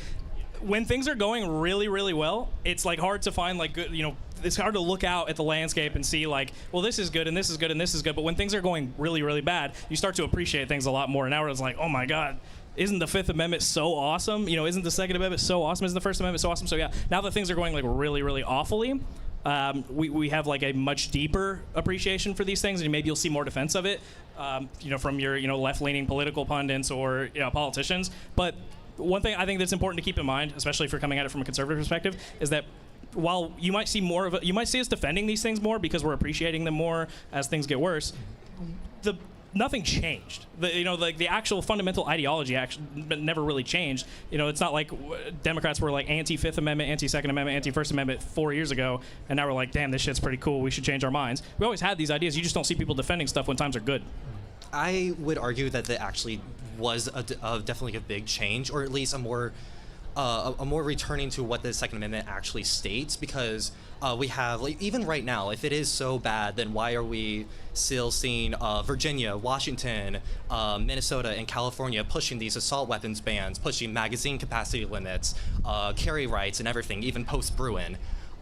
It's just, if it really is as bad as a lot of the more left-leaning media is trying to say, why are we not seeing this whole more of a coalition of people from all across the political spectrum protecting the Second Amendment? Yeah. It's just, it's definitely like, even looking back at like Harris' 2020 run versus 2024, she was very, very, very much for completely banning like assault weapons, which aren't assault weapons, but and we see like this, it just seems like a lot of shifting just to get the votes. I don't actually think personally that the left is all that keen, or at least the political left as far as the elites go, all that keen of protecting the Second Amendment. Yeah, I think the assault weapons ban stuff is like super stupid. I live in Virginia, so I was very upset about that. I pushed as hard as I possibly could to get as many Democrats elected into our state house in the 2025 elections, and one of the, immediately they're like, all right, we're banning these assault weapons, and I own rifles, and I was mad about it. I think a lot of that just stems from captured like messaging. Somewhere along the line, even though the stats do not bore this out at all, not even close, it's actually quite the opposite. Somewhere along the line in recent history, the kind of like zeitgeist on guns was captured by this idea that like AR-15s are uniquely dangerous and uniquely bad for society, and they are worse than everything else, like almost definitionally. That somewhere that capture happened, and we haven't been able to break out of it yet. Apparently, I learned that the hard way as soon as an all blue house came in my state. But I don't necessarily think that like says anything about the principles of the Second Amendment. I do not agree with this. I want to be clear. I do not agree with this. I was very upset about that assault weapons ban. But there are a lot of Democrats that like there is a colorable argument to be made that you can very easily still uphold the principle of the Second Amendment and then just take out like one class of weapons, be like, okay, we can't have those, but the rest of this is fine. So I don't necessarily think that undermines the principle. We are still defending the Second Amendment. Most Democrats are, even if you see some assault weapons bans here and here and here and here. Okay. And also, nobody can even define what an assault weapon is anyway. It's stupid. It's dumb. Yeah. Amen. Yeah, I agree with that. I half expected Trump to invent the term assault pistol after Preddy. A semi-automatic he did try maximum damage. Bump stocks. Yeah.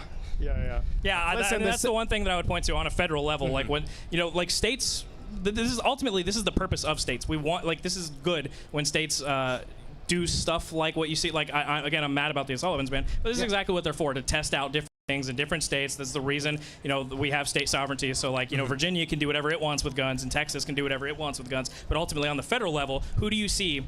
What federal politician do you see being the only person who has banned anything gun related in the last 2 decades or decade?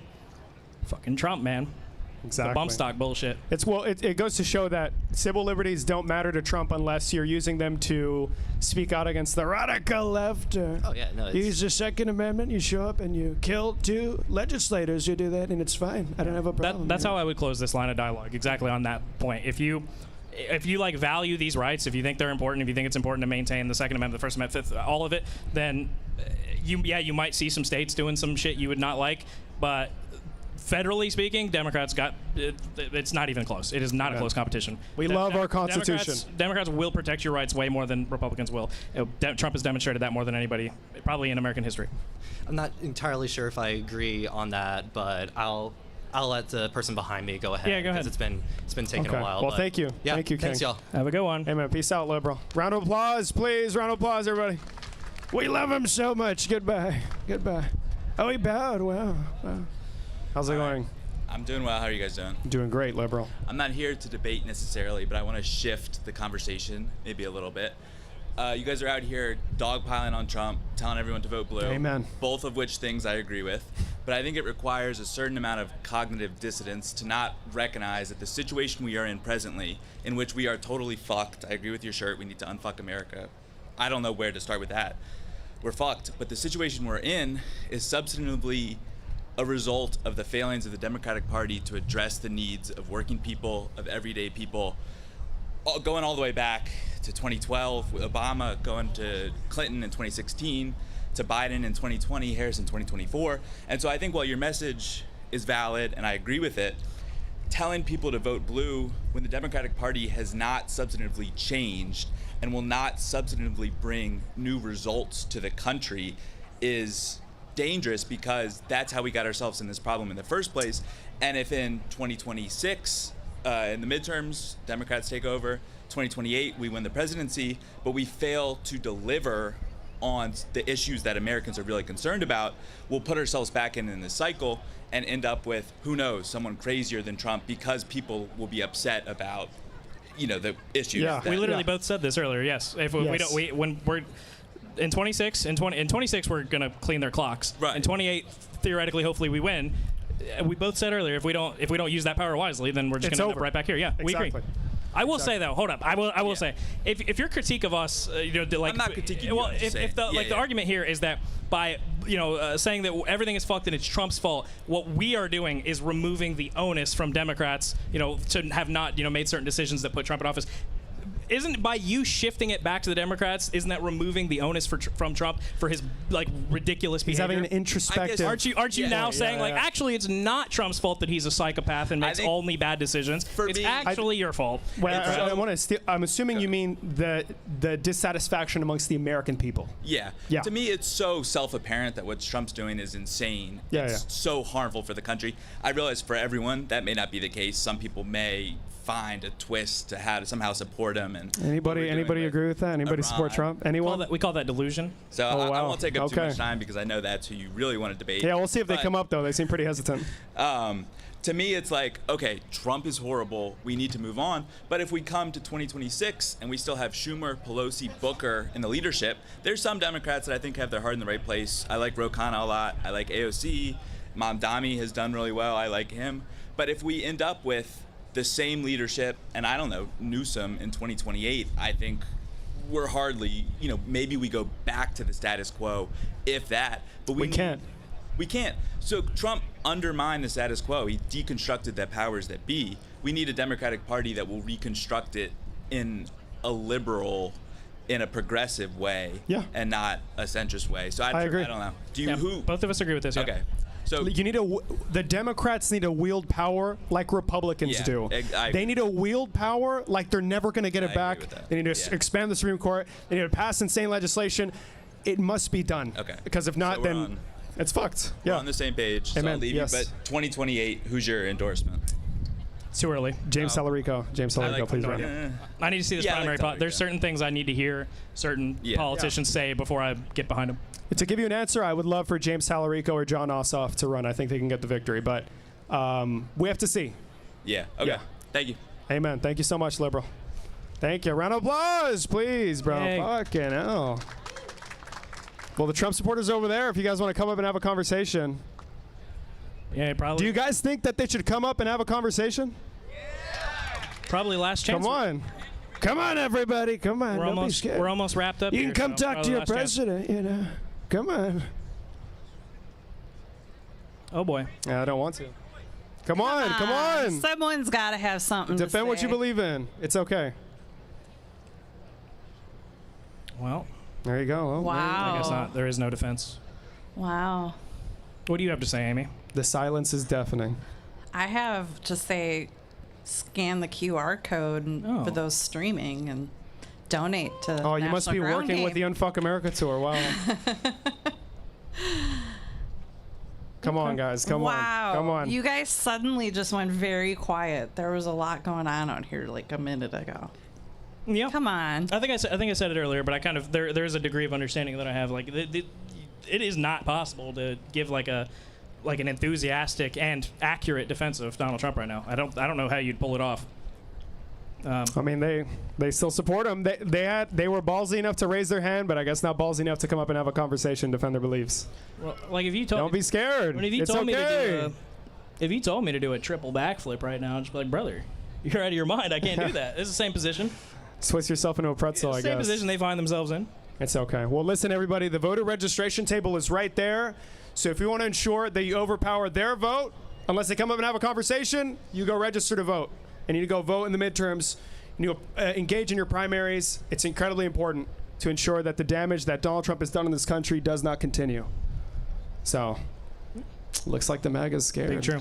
I think It looks like they're scared. maybe we can have Marshall and Kane come on in there and just say one last. Amen. Yeah. Yeah. The chapter. Huge shout out Passing to the torch. Marshall and the whole NGG chapter here for putting this all together for us. Round of applause to the people that made it possible, guys.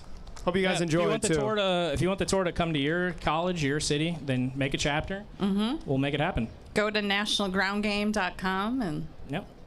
NationalGroundGame.com. Make a chapter at your school, and we'll figure out how to get to you. We'll make it happen. So It's gonna be the last time I talk to all the people. Is it been fun? It is. Well, guys, I love you all so much. Donate to the Unfuck America tour. Everybody, if you want to continue seeing us do this across the country, it doesn't matter who you voted for. We still love you. We'll take you, and I'm looking at you guys right there. Please listen. Come to the Last bright chance. side. Last Do the chance. right thing. What do Republicans say? Be on the right side of history. I'm joking. Look at that. They're I love you all scared. so much. Thank you for turning out. Goodbye, guys. Bye-bye. Oh, we have someone. Oh, David. All right, what's up? Come on in. Hey y'all. What's it gonna be? Why'd you decide to do it just now? I just gave like a fucking heartfelt goodbye. Sorry, I was eating my lunch. I'm joking. It's Finishing okay. up my orange chicken. So yeah, I'm Tyler. Nice to meet you, Tyler. Yeah, nice to meet you. So the main thing that I want to talk about, you mentioned earlier that I think the way you kind of phrased it was that you don't think that the private healthcare industry is equipped to deal with life and death. And I want to kind of preference my argument by saying that I think everyone deserves healthcare. I think I'm actually a type 1 diabetic, so like if I didn't have healthcare, I'd die, and like that's obviously a bad thing. So kind of just preferencing it with that. But I would kind of push back a little bit, and I would say that like especially when you start looking at like Canada, the UK, Australia, these countries that have more of this like publicly funded universal healthcare system, it doesn't work. People die waiting in line at the hospital, and you just don't see that in the U.S. And I also want to say that I don't think the U.S. is a perfect system at all. There's a lot of problems with it. I can tell you, again, as a type 1 diabetic that pays like, I don't know, $12,000 a year for health insurance, that's definitely not the solution either. But I would say that like I don't want to be dying in line trying to get my insulin. I recognize the concern. Don't get me wrong. And obviously, if I'm advocating for a policy, I know the counters. The reason why countries like Canada, for example, tend to have relatively long wait times is because not only do you have to go to one doctor to get a referral, I think you should change that. You should go to a specialist if you need one, right? Second of all, they don't have the infrastructure. They don't have the doctors. They don't have the nurses. If you want, why is that? they're not funding the doctors, right? Like, there's no incentive to be a doctor. The government should invest and make it easier to go to medical school. They should make it easier for you to engage and care and be a part of these career Do you paths. trust the government to do that, though? I mean, you look at the VA in the United States, and like, I mean, doctors don't want to go and be a doctor at the VA because they get paid less, right? Like, in a private system, like, all of the best doctors. I mean, you have people coming from these other countries that are from these universal healthcare systems that are paying like a ridiculous amount in taxes for the universal healthcare, and then coming to the United States and like, if they have the money for it, of course, and coming to the United States to get their surgical procedure. And like, I don't know. I mean, I wouldn't want to live in Canada right now, man. Like, that's. Yeah, well, it's like you tend to ignore Switzerland. Yeah, no, and Switzerland's actually, they have a private healthcare system. It's not a private healthcare system. Yes, it is. Yes, it is. The way that it works, I actually just did a research project on this. All of the hospitals are, I actually completely agree with the Switzerland healthcare system. I mean, any healthcare system is going to have its problems, but I actually just wrote a paper actually on the Swiss healthcare system, and I don't know if you could necessarily implement it in the United States, just because, you know, 330 million people versus a few million, or I don't know their exact population, but the way it works, and I would definitely advocate for the system of like, you basically have private health insurance, and you have private hospitals, and then the government basically just subsidizes anyone that can't afford the private health or the private health insurance. So like, you have private like health insurance. They also companies. have those changes. For example, like, you don't need a referral to see a specialist. And they have what is it? It's 4 doctors and it's like 30 nurses per 1,000 people. And they do tend to share. There's more government intervention there. And when I say a single payer option, it's a solution to an issue that I believe needs to be checked up on, because the private sector and the profit motive does not align with the But the reason the Swiss healthcare system is because it's still private. It's heavily subsidized. There's a lot of government intervention. Sure, but the people that are running it are profit incentivized. The reason that they're able to hire doctors is because they have the money to hire those doctors because they're profit incentivized. But the government reimburses a lot of administrative, medical, innovative. The only people that they're reimbursing are the people that can't pay, or like at the very bottom, I think it's about the bottom 15% of income earners or something along those lines that can't pay for the health insurance. That's the only government subsidies that are going on here. And by the way, it's still ridiculously expensive. It's way more expensive than the United States. Do you recognize why I say that the private sector is not well equipped to deal with healthcare? Because the demand for healthcare is inelastic, which allows them to abuse and set prices way higher, because individuals are willing to pay an infinite amount of money to save the life of their child, their own life, for your medication. Yeah, no, I mean, I'm a type 1 diabetic. I understand that, man. You don't got to tell me that, man. Yeah, listen, the single payer option doesn't have to be the solution. And it's a paradigm shifting policy that required a lot of political capital to be able to achieve. But the general principle is, the guiding principle is that the government should play a larger role in healthcare, because firms tend to not align with that person. If they have a profit motive and they can set prices incredibly high, why wouldn't they? We see it everywhere. I pay, if it wasn't for a fucking coupon, I'd be paying $400 for my fucking Vyvanse. Yeah, Without that, I can't go to school, I can't fucking study, I can't do shit. Yeah, and I agree with you on that, man. Like I said, how about we come to, do you think that we could subsidize healthcare? Yes, of course. And that's what, I completely agree with the Swiss system. Like, I would have, I just wrote like a 10-page paper on this of like, I think the Swiss system is great. Again, I don't know if we could implement that in the United States, but I definitely think that we could take a lot of inspiration off of the system that they have, because it works. So that's something that a lot of countries can't say, especially like universal ones. So I don't know. Well, it's like, okay, we can continue the conversation, but it'll be on like trivial disagreements. Okay, what do you think about Obamacare? I think Obamacare is horrible. I think like if you go back to like 2004, for example, or before Obama, and you look at how expensive health insurance was, and then you look at what happened to the industry after that, it basically forced all of, at least to my understanding, I mean, I wasn't born yet, so like I don't have first experience, of course, but to my understanding of the situation, basically what happened is it forced employers to basically, at least in the United States, be like the main contractor for health insurance, which forces like, I don't know, number one, it makes it so that if you're a health insurance, maybe I can wait for this train to go by. They're trying to silence you, oh my God. Train, bro. The train has no chill. All right, I think we're good. So yeah, to my understanding of the situation, it basically made it so that if you weren't getting your health insurance through a company, so it's basically making it so that, you know, if you aren't employed, then health insurance is so ridiculously expensive, which is how it is right now, that you can't afford it. So the way the American system works right now, because of Obamacare, is basically like, if you're not employed, like, you're cooked. And like, that's not a good system, and that's because of Obama. And I hate if you're that unemployed as a in diabetic. general, you're fucked. Yeah. Yeah, that's not a good thing. So I understand that it helps a lot of people. I'm not on the Affordable Health Insurance Act. I've never really been a part of that personally, but like, that's the history. So like, I don't know, man. Yeah, I wouldn't consider myself like a proponent of Obamacare. I won't down a hill to say this is the greatest achievement. But again, like you mentioned, it insured how many Americans? Upwards of 20 million? I couldn't give you the exact number. I could have sworn it was 20 million. I don't remember the exact number at the top of my head. So, well, it did increase costs simultaneously. And again, I don't really know. I can't speak to the relationship because I'm not well read on the ACA. So I can't really tell you in detail. But what I do know is that we have seen increases in prices.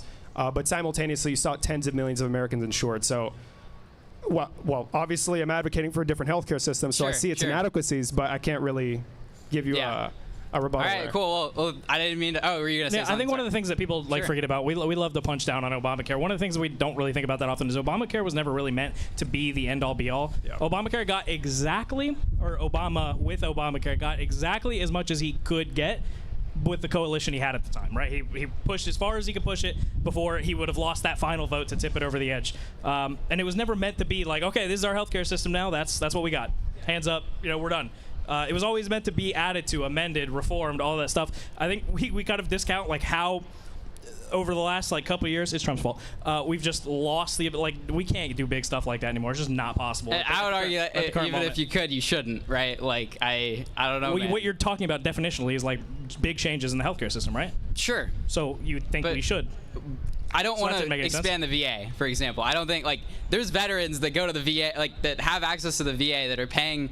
And there's like Americans paying taxpayer money for the VA, and they don't go and use the VA because it's crap. I don't want that. Sure, I use the VA. The VA is great, in my experience. I don't know, man. I don't know. I don't have first-hand experience. Well, I know you don't. Everyone has everyone has a subjective experience. You might hear from one guy that it's terrible, and you might hear, I'll tell you it's great. Like I've had only positive experiences, only good things, right? So that doesn't really make a whole lot of sense. You don't want the VA gone because some people have told you it's bad. I'll tell you it's great. I want it around. All right. Okay. Neither one of us have statistics to back our arguments up, so I don't know. The VA doesn't that's exactly we shouldn't just go like slashing stuff on vibes. Sure. That's what they do. Okay, we're not the vibe people. Did the Trump supporters leave? Are they gone? They're gone. Wow, would you look at that? What about your let's keep the conversation on track, man. No, I'm Stop sorry, bringing up Trump. my bad. Well, Obamacare, like it was supposed to be changed. We just can't change legislation right now, which is why we need a big sweep. I think you should speak to the VA. What's your beef with the VA? You said something about VA doctors earlier. What was that? There's a lot of again, this is just personal experience. I have some like emergency medical physicians that I know that work within the VA that are like, I want to leave, but I don't have any other option, and they don't want to be there. They want to go work for a private. And if you go look at another country, like again, Canada, Australia, the UK, the doctors, there's not enough incentive for these doctors to go become doctors in the system, and then you have massive shortages. But you recognize that we have a shortage of doctors and nurses in America? Like, I'm saying it would make it worse. You can go. I mean, at the end of the day, you can in the United States, you can go at any point in time to a hospital and get care. That's not the case in Canada. That is just straight up not like you cannot go to a freaking Duke Hospital and show up in the freaking emergency medical care physician, whoever you are, and get care. That's a problem. That is an issue. I don't want that system. I understand there's a lot of problems with the American system, but at the end of the day, you can go and do that, and I think that is successful to some extent, at least more successful than a single payer system. I'm confused about what your hold on, let me ask a clarifier. What is your issue with VA staffing necessarily? It sounded like you said two things like kind of at once, that like it's hard to incentivize doctors to work for the VA because they can make more money in a private system. I think that fundamentally, there's of course you have exceptions, but within specifically healthcare, anytime that you have a government-run system, it's going to be inefficient and you're going to have problems because there isn't really an incentive there. Like, I mean, there's just like. I mean, fundamentally, it's like big government versus small government. But like within the healthcare industry, if you go and look at countries that have a single payer system where the whole country is run by the government, like that's a problem. And I mean, you can see it like DMV, for example. No one likes going to the DMV, right? Imagine if the same people that were freaking going and making you spend 2 hours in line getting your driver's license were the same people that were trying to give you like life-saving care. Like, it's almost as if you're making an argument for the government to expand the services and invest more into the services that most Americans tend to rely on when it comes to identification, when it comes to medicine. There's a difference between the government running it, though, and the government subsidizing it. Do you understand that? Yeah. Do you understand that part of my there's a argument? substantive difference, but like... Sure. I'm sorry, I must have misunderstood, because I got the vibe that you say that individuals go to the... Like, would you want the DMV to be a private thing? I think that's getting a little off topic. Is it? I mean... No, Seems because like you it's just have beef with transportation. government-run That's exactly what you said. You said that you just when someone goes to the DMV, they say it fucking sucks. So why would you want them in healthcare? Are you saying every government agency is bad? No. Okay. I'm just saying that whenever we should only have, and this is very much a fundamental argument, but we should only have the amount of government that is absolutely necessary. Well, that's a little vague. So now we're off. I agree. It's a little off topic. You notice Again, that we're going. You know, I want to try to keep it on healthcare if we can. Well, even on the healthcare topic, you notice how we've just completely you were arguing like efficiency before. Now we've gone to like role of government now. So do you not have beef with like the efficiency of like government-run healthcare at all? Or you do? And no, I do. That's my whole point. Is whenever you have something that doesn't need to be controlled by the government, and it has to do with life or death, that's an issue. And you made the argument before that you think that private healthcare does not have a place in life and death. I'm making the argument that public healthcare does not have a place in life or death, as proven by Canada, Australia, UK, a bunch of other European countries that have the single-payer system. It doesn't work. People die in line all the time, and that's just not something that you see in the United States. That's not something that you see in Switzerland with these private healthcare models. So, yeah, well, here's the thing. The governments you mentioned do not engage in as much reimbursement or subsidy as Switzerland does. I'm sure if Canada appropriated more of its budget to building up infrastructure, expanding human capital, we'd probably see better outcomes. But the United States doesn't do any of that. We tend to ignore healthcare. Or just... we have arguably the best, like... hold on. When I say the quality of care is great, and a lot of Americans tend to agree that it's not too bad. There's a couple of inadequacies that they would like to see changed. Of course. But when it comes to the criticism of the single-payer option, don't you think America is capable of providing those reimbursements that other countries are incapable of doing so? Yeah, I mean that's my argument. I think we should have the Swiss care system where you have. Because I don't really have an issue with the Swiss care system. I was doing research on it recently. Yeah, I thought we were done. As soon as you guys agreed on the Swiss stuff, I feel like that covers stuff for like the general population. I just wanted to. You seem to have beef with the VA for no reason. He fucking hates veterans. He hates veterans. Wow. Everything. It seems to be the case that every single reason you've given is just vibes on vibes. There's no reason. You just. What statistic have you given me, you man? Just got bad vibes. Well, I can tell. Like you're like going off of this guy told me this and it's bad. What are y'all going off of? I can just tell you it's goated as someone who uses it. It's good stuff, man. Here's what I'll tell you. The VA does have issues. I'll get that you're not wrong, but it's still. I'm still a big fan. Sure. Literally undeniably, I don't know how you'd ever fight this. I can't give you stats, but like just the goated healthcare in America is like military healthcare for like active. That is the goated healthcare, and if like everything ran like that, that would be pretty cool. But we'd have no money left. I don't know what you want me to argue against. Yeah, I just don't know why you got beef, bro. What do you just hate? Because he hates veterans again, bro. I don't want to be you hate service members. Wow. He secretly hates the military. A similar thing than the VA and just die a lie. That's my beef with it. One of the things. I mean, the VA is better than, to my understanding, than like Canada. Like it's better than not having healthcare at all. That's for sure. I agree. So. It's just like a supplemental thing. I don't know. I took beef. Like, we should get rid of it. Why? It's it helps people. Some people get screwed. Is there anything else you want to talk about? I think that's it. Thank y'all for thank y'all you for so coming much, here. I really bro. appreciate this. I think that one of the biggest problems that we have as a generation is being stuck in these echo chambers and not having these conversations. So I really appreciate y'all coming out here today and having these conversations. It means a lot. It means a lot, man. Of course. Hey, we'd love to come back, but yeah, it was great talking to y'all. Have a good day. Hey, man, you better join the fucking NGG chapter if you love it so much. You better. You better. Round of applause, everybody. Amazing. And go register to vote, because we're about to leave. Go register to vote if you're not already registered. Okay. What? Is that it? Are we calling it quits? Yeah, we came back. Is it Jover? We came back because that guy wanted to talk. Are we done? Is there anyone else that would like to talk before we wrap? Any MAGA. One guy. Oh, my God. There you go. Round of applause. Holy shit. You better be MAGA. You better be. Yeah. Don't worry, I won't disappoint. How's it going, sir? Good, bro. How you doing? Doing great. What's your name? All right, Denny. That's my name. Okay. Okay. So, we had a lot of good questions tonight, but I thought they were kind of niche. I wanted to get down to Talking to the mic. Sorry, I'm not used to being on a microphone. Okay. My question was, what is an American? Who is an American? Who gets to be an American in your estimation? What do you mean? That's really vague, right? You know that? No, I think it's pretty specific. No, it's not, because you could be like referring to a legal definition. If that's the case, Okay, then who gets to be an American citizen? well, we have affirmed that jus soli principle. That's also extended to, I believe, if you're born to American parents on different soil, you'll still given. Yeah, exactly. So.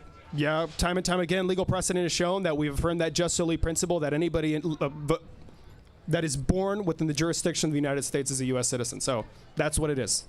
Okay, I mean, we can have a conversation about what constitutes legal jurisdiction. Like, the Supreme Court is currently ruling on this, so we'll see what the law decides about it for now. But I think Those oral arguments does not sound good for your side. But you recognize that pending Maybe not, their... but I would say intuitively, but pending, somebody who is not a legal immigrant to the country, who comes into the country and then, like, literally birth tourism's a child into the U.S., is not really under the jurisdiction of the U.S. It's probably a form of fraud, honestly. Define under the jurisdiction thereof. Define under the jurisdiction thereof. I'm not going to make a legal argument because I'm not a law student. But you're criticizing the legal position. No, I'm criticizing the principle. I'm not Which is the legal position, what I just told you, right? Regardless, once again, this is literally an open question. It's currently being decided. All right, but what I yeah. like, It's not an open question. Well, pending that It's currently open. Pending that opinion by the Supreme Court, we adhere to current precedent, and current precedent has I understand how constantly precedent works. reaffirmed. Thank you. What'd you say? I understand how precedent Okay, then why'd you just mention? Oh, well, we're waiting on the new decision. I'm asking you a principled question, not a legal question. The principal question is that we should not have a second class of citizens, and I like birthright citizenship. So we should only have one class of citizens, which is just citizens. No. So when I say second class of citizens, that means that they're not going to be given the same protections as others. Because you know that just the subject of the jurisdiction thereof also applies to the Equal Protections Clause, right? Do you think that if you're an illegal immigrant, you shouldn't have the same equal protections, or the child shouldn't have the same equal protections? Should there be a NICU where two children are not given the same rights? I think that if you're an illegal immigrant, I think that you're not answering my question. I think you're not answering my question. They call that a contradiction, sir. That's a bad one. Let me ask you another question. So bad. Do you think that everybody who currently resides in the United States should be a citizen? No. No. Okay, why not? What do you mean? Why not? What do you mean? Why not? I mean, why do you not think that you everybody don't who just resides get in the United you don't get States should be a citizenship? He just for asked walking Vague's on the question. country? You don't just walk on in here and you just here's your citizenship. That's not how that works. Okay, so then what do you think should be the qualifications to become a citizen? There's like what would my perfect world be, or like what Yes, currently your are? perfect world. Exactly the system we had 4 years ago, 2 years ago. That system works for me. Do you think that you should just pay your way to be a citizen? No, Donald Trump think does. That, Donald Trump does, by the way. well, maybe some people can pay to become a citizen if you have. Oh, so you should be a citizen Patriot, if maybe you you're should be able to become a rich. citizen. Awesome position. Explain that one. I think that if you are of a net benefit, you're not a public charge. What are you trying to say by net benefit? I think, listen, to be quite honest with you, I'd have a lot more respect with you if you were just mask off about your position. So about your honest. What does that mean? Be honest. What are you accusing me Be of? honest. Who's your favorite political pundit? Who's my favorite political pundit? Oh, that's a great question. Are you familiar with John Doyle? Probably not. It's a little niche. clue. No, Sorry about I know that. who. That was just not an answer I expected. Huh? Okay, that works. I think he's lying.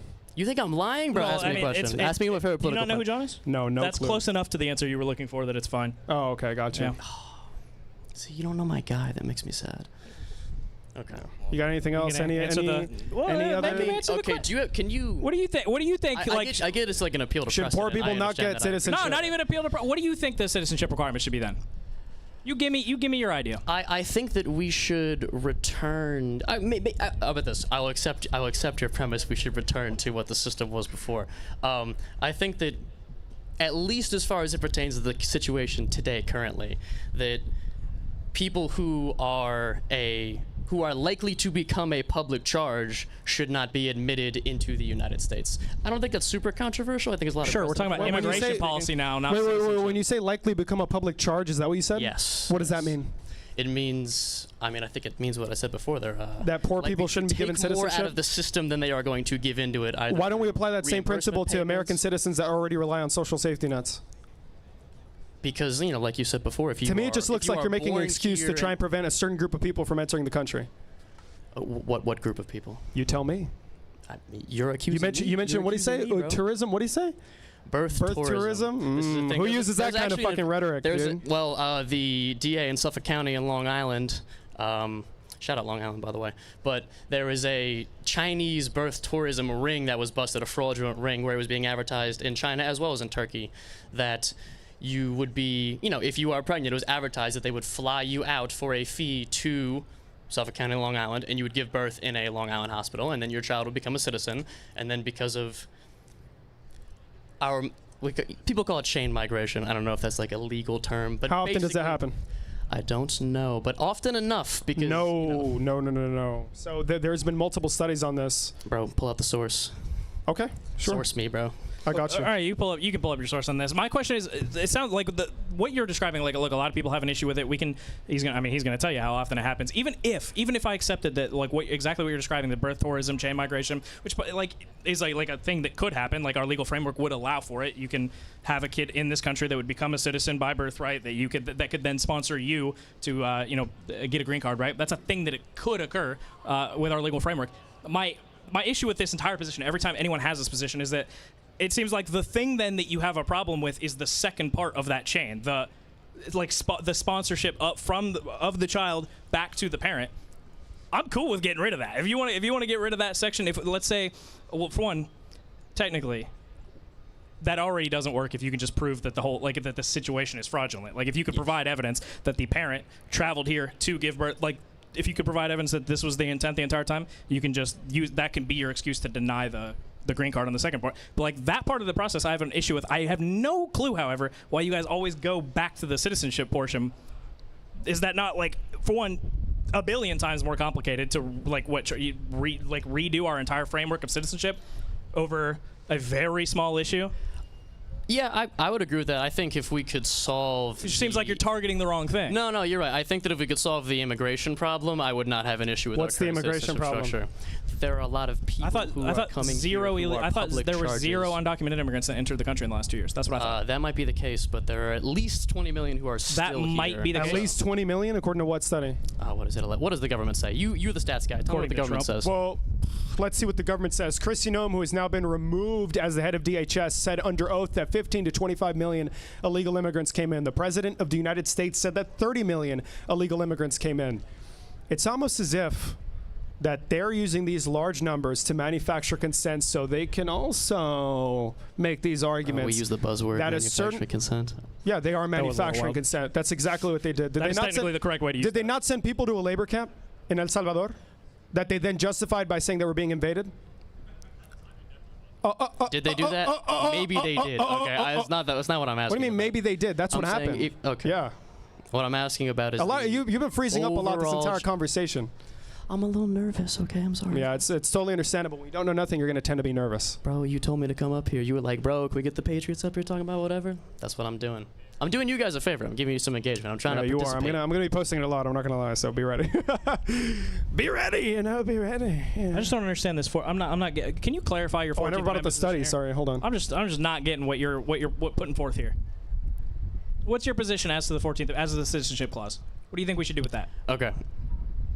Like you mentioned before, you made a good point, so I will accept it, which is that the citizenship structure we currently have is fine. Assuming that all of the people who have come into our country, let's say the 20 million, whatever it is, 11 million, 20 million, whatever, illegal immigrants who came into the country, if we were not worried about them being amnestied and becoming citizens when they are, in my estimation, and seemingly in the estimation of many, given the election of Donald Trump, so I'm not speaking just for myself here, that they are viewed as being a public charge, of taking more from the system than they are giving back to it, of not adding to the American experience. It's an incredibly important clarification. When you say this, are you talking about illegal or legal citizens or all of them? Say again. Illegal or legal or all. So what group are you referring to? Illegal immigrants, legal immigrants, or all immigrants? About deporting illegal? No. When you say public charge, who are you referring to? Illegal immigrants. Okay. So we have a shadow economy of over 8 million people who provides over $1 trillion in economic output, right? And over 100 billion, near 100 billion in Yes, taxes. I am aware of that, although I do don't you believe think that if would everybody granted suppress the wages of American citizens. No, is that not so when how you supply expand and the demand labor works? force, Labor when you- economics? Oh yeah, I'm about to fucking tell you. So when you expand the labor force and you bring in a whole bunch of individuals that are going to increase aggregate demand, what do you think that does? It creates an even greater incentive to expand, to meet the aggregate demand with the aggregate supply, right? So essentially, you are given an incentive when more people show up. There may be a ephemeral increase in prices for rental units. There could be downward pressure depending on the place. If these people work in hospitality, agriculture, construction, but at the same time, these individuals will increase the demand for those units. They will increase the demand for food. They'll increase the demand for services, and that will in turn create more jobs. The CBO released a study on this themselves. It's like trillions of dollars in economic output over the next couple of decades because of immigration. And they get paid a lot more, by the way, and you benefit from cheap wages as well, because that means that they don't have to raise prices. But again, if you want to change that, if you want them to get paid more, if you don't want them to be putting downward pressure on wages, you don't get rid of them and spend more money getting rid of a deficit. That's not how that works. When you spend more money, the deficit increases. You give them legal status. You give them that mobility so they can work a job, make more money, and keep on contributing to America to make your life better, which is exactly what they've been doing their entire life of being here. So you do think that all the people who are here legally, who are residing in the country, should become citizens? No. So what percentage of them? Like how so many? citizens, there is multiple levels to legal status. You're not just automatically granted citizenship. They should not vote. But okay, this is interesting. I've not heard this before. They should be given legal permanent residency. But it all depends on what Congress is willing to come together and agree upon. But some level of legal status would rectify a lot of the issues that they tend to face in terms of treatment. Okay, so why shouldn't they vote? I'm curious about that. Because they entered the country illegally. Would you want the illegal immigrants to be voting? No, I would not. Okay, yeah. But their children would be citizens and they would be voting. Yes, because they're American citizens born in America that'll have an American education that hopefully respect the Constitution and don't change the definition of words like jurisdiction. Yeah. Their parents didn't respect the Constitution. Okay, and they're not voting. They are raising their kids, though.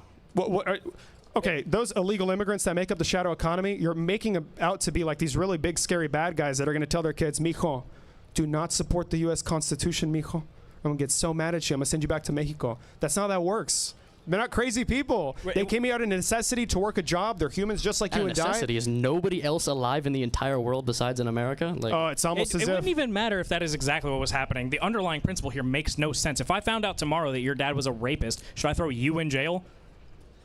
No. No, because you didn't do shit. So I'm not punishing you However, for some stuff that your parents did. if I was to have a government level policy that affected millions of people that was to discriminate as to whether people who categorically by their presence in the country are breaking the law and disrespecting our laws, norms, literally norms, like they're breaking our norms, that like we should like you didn't bring vote for them Trump, in, did you? give them legal status. I did, obviously.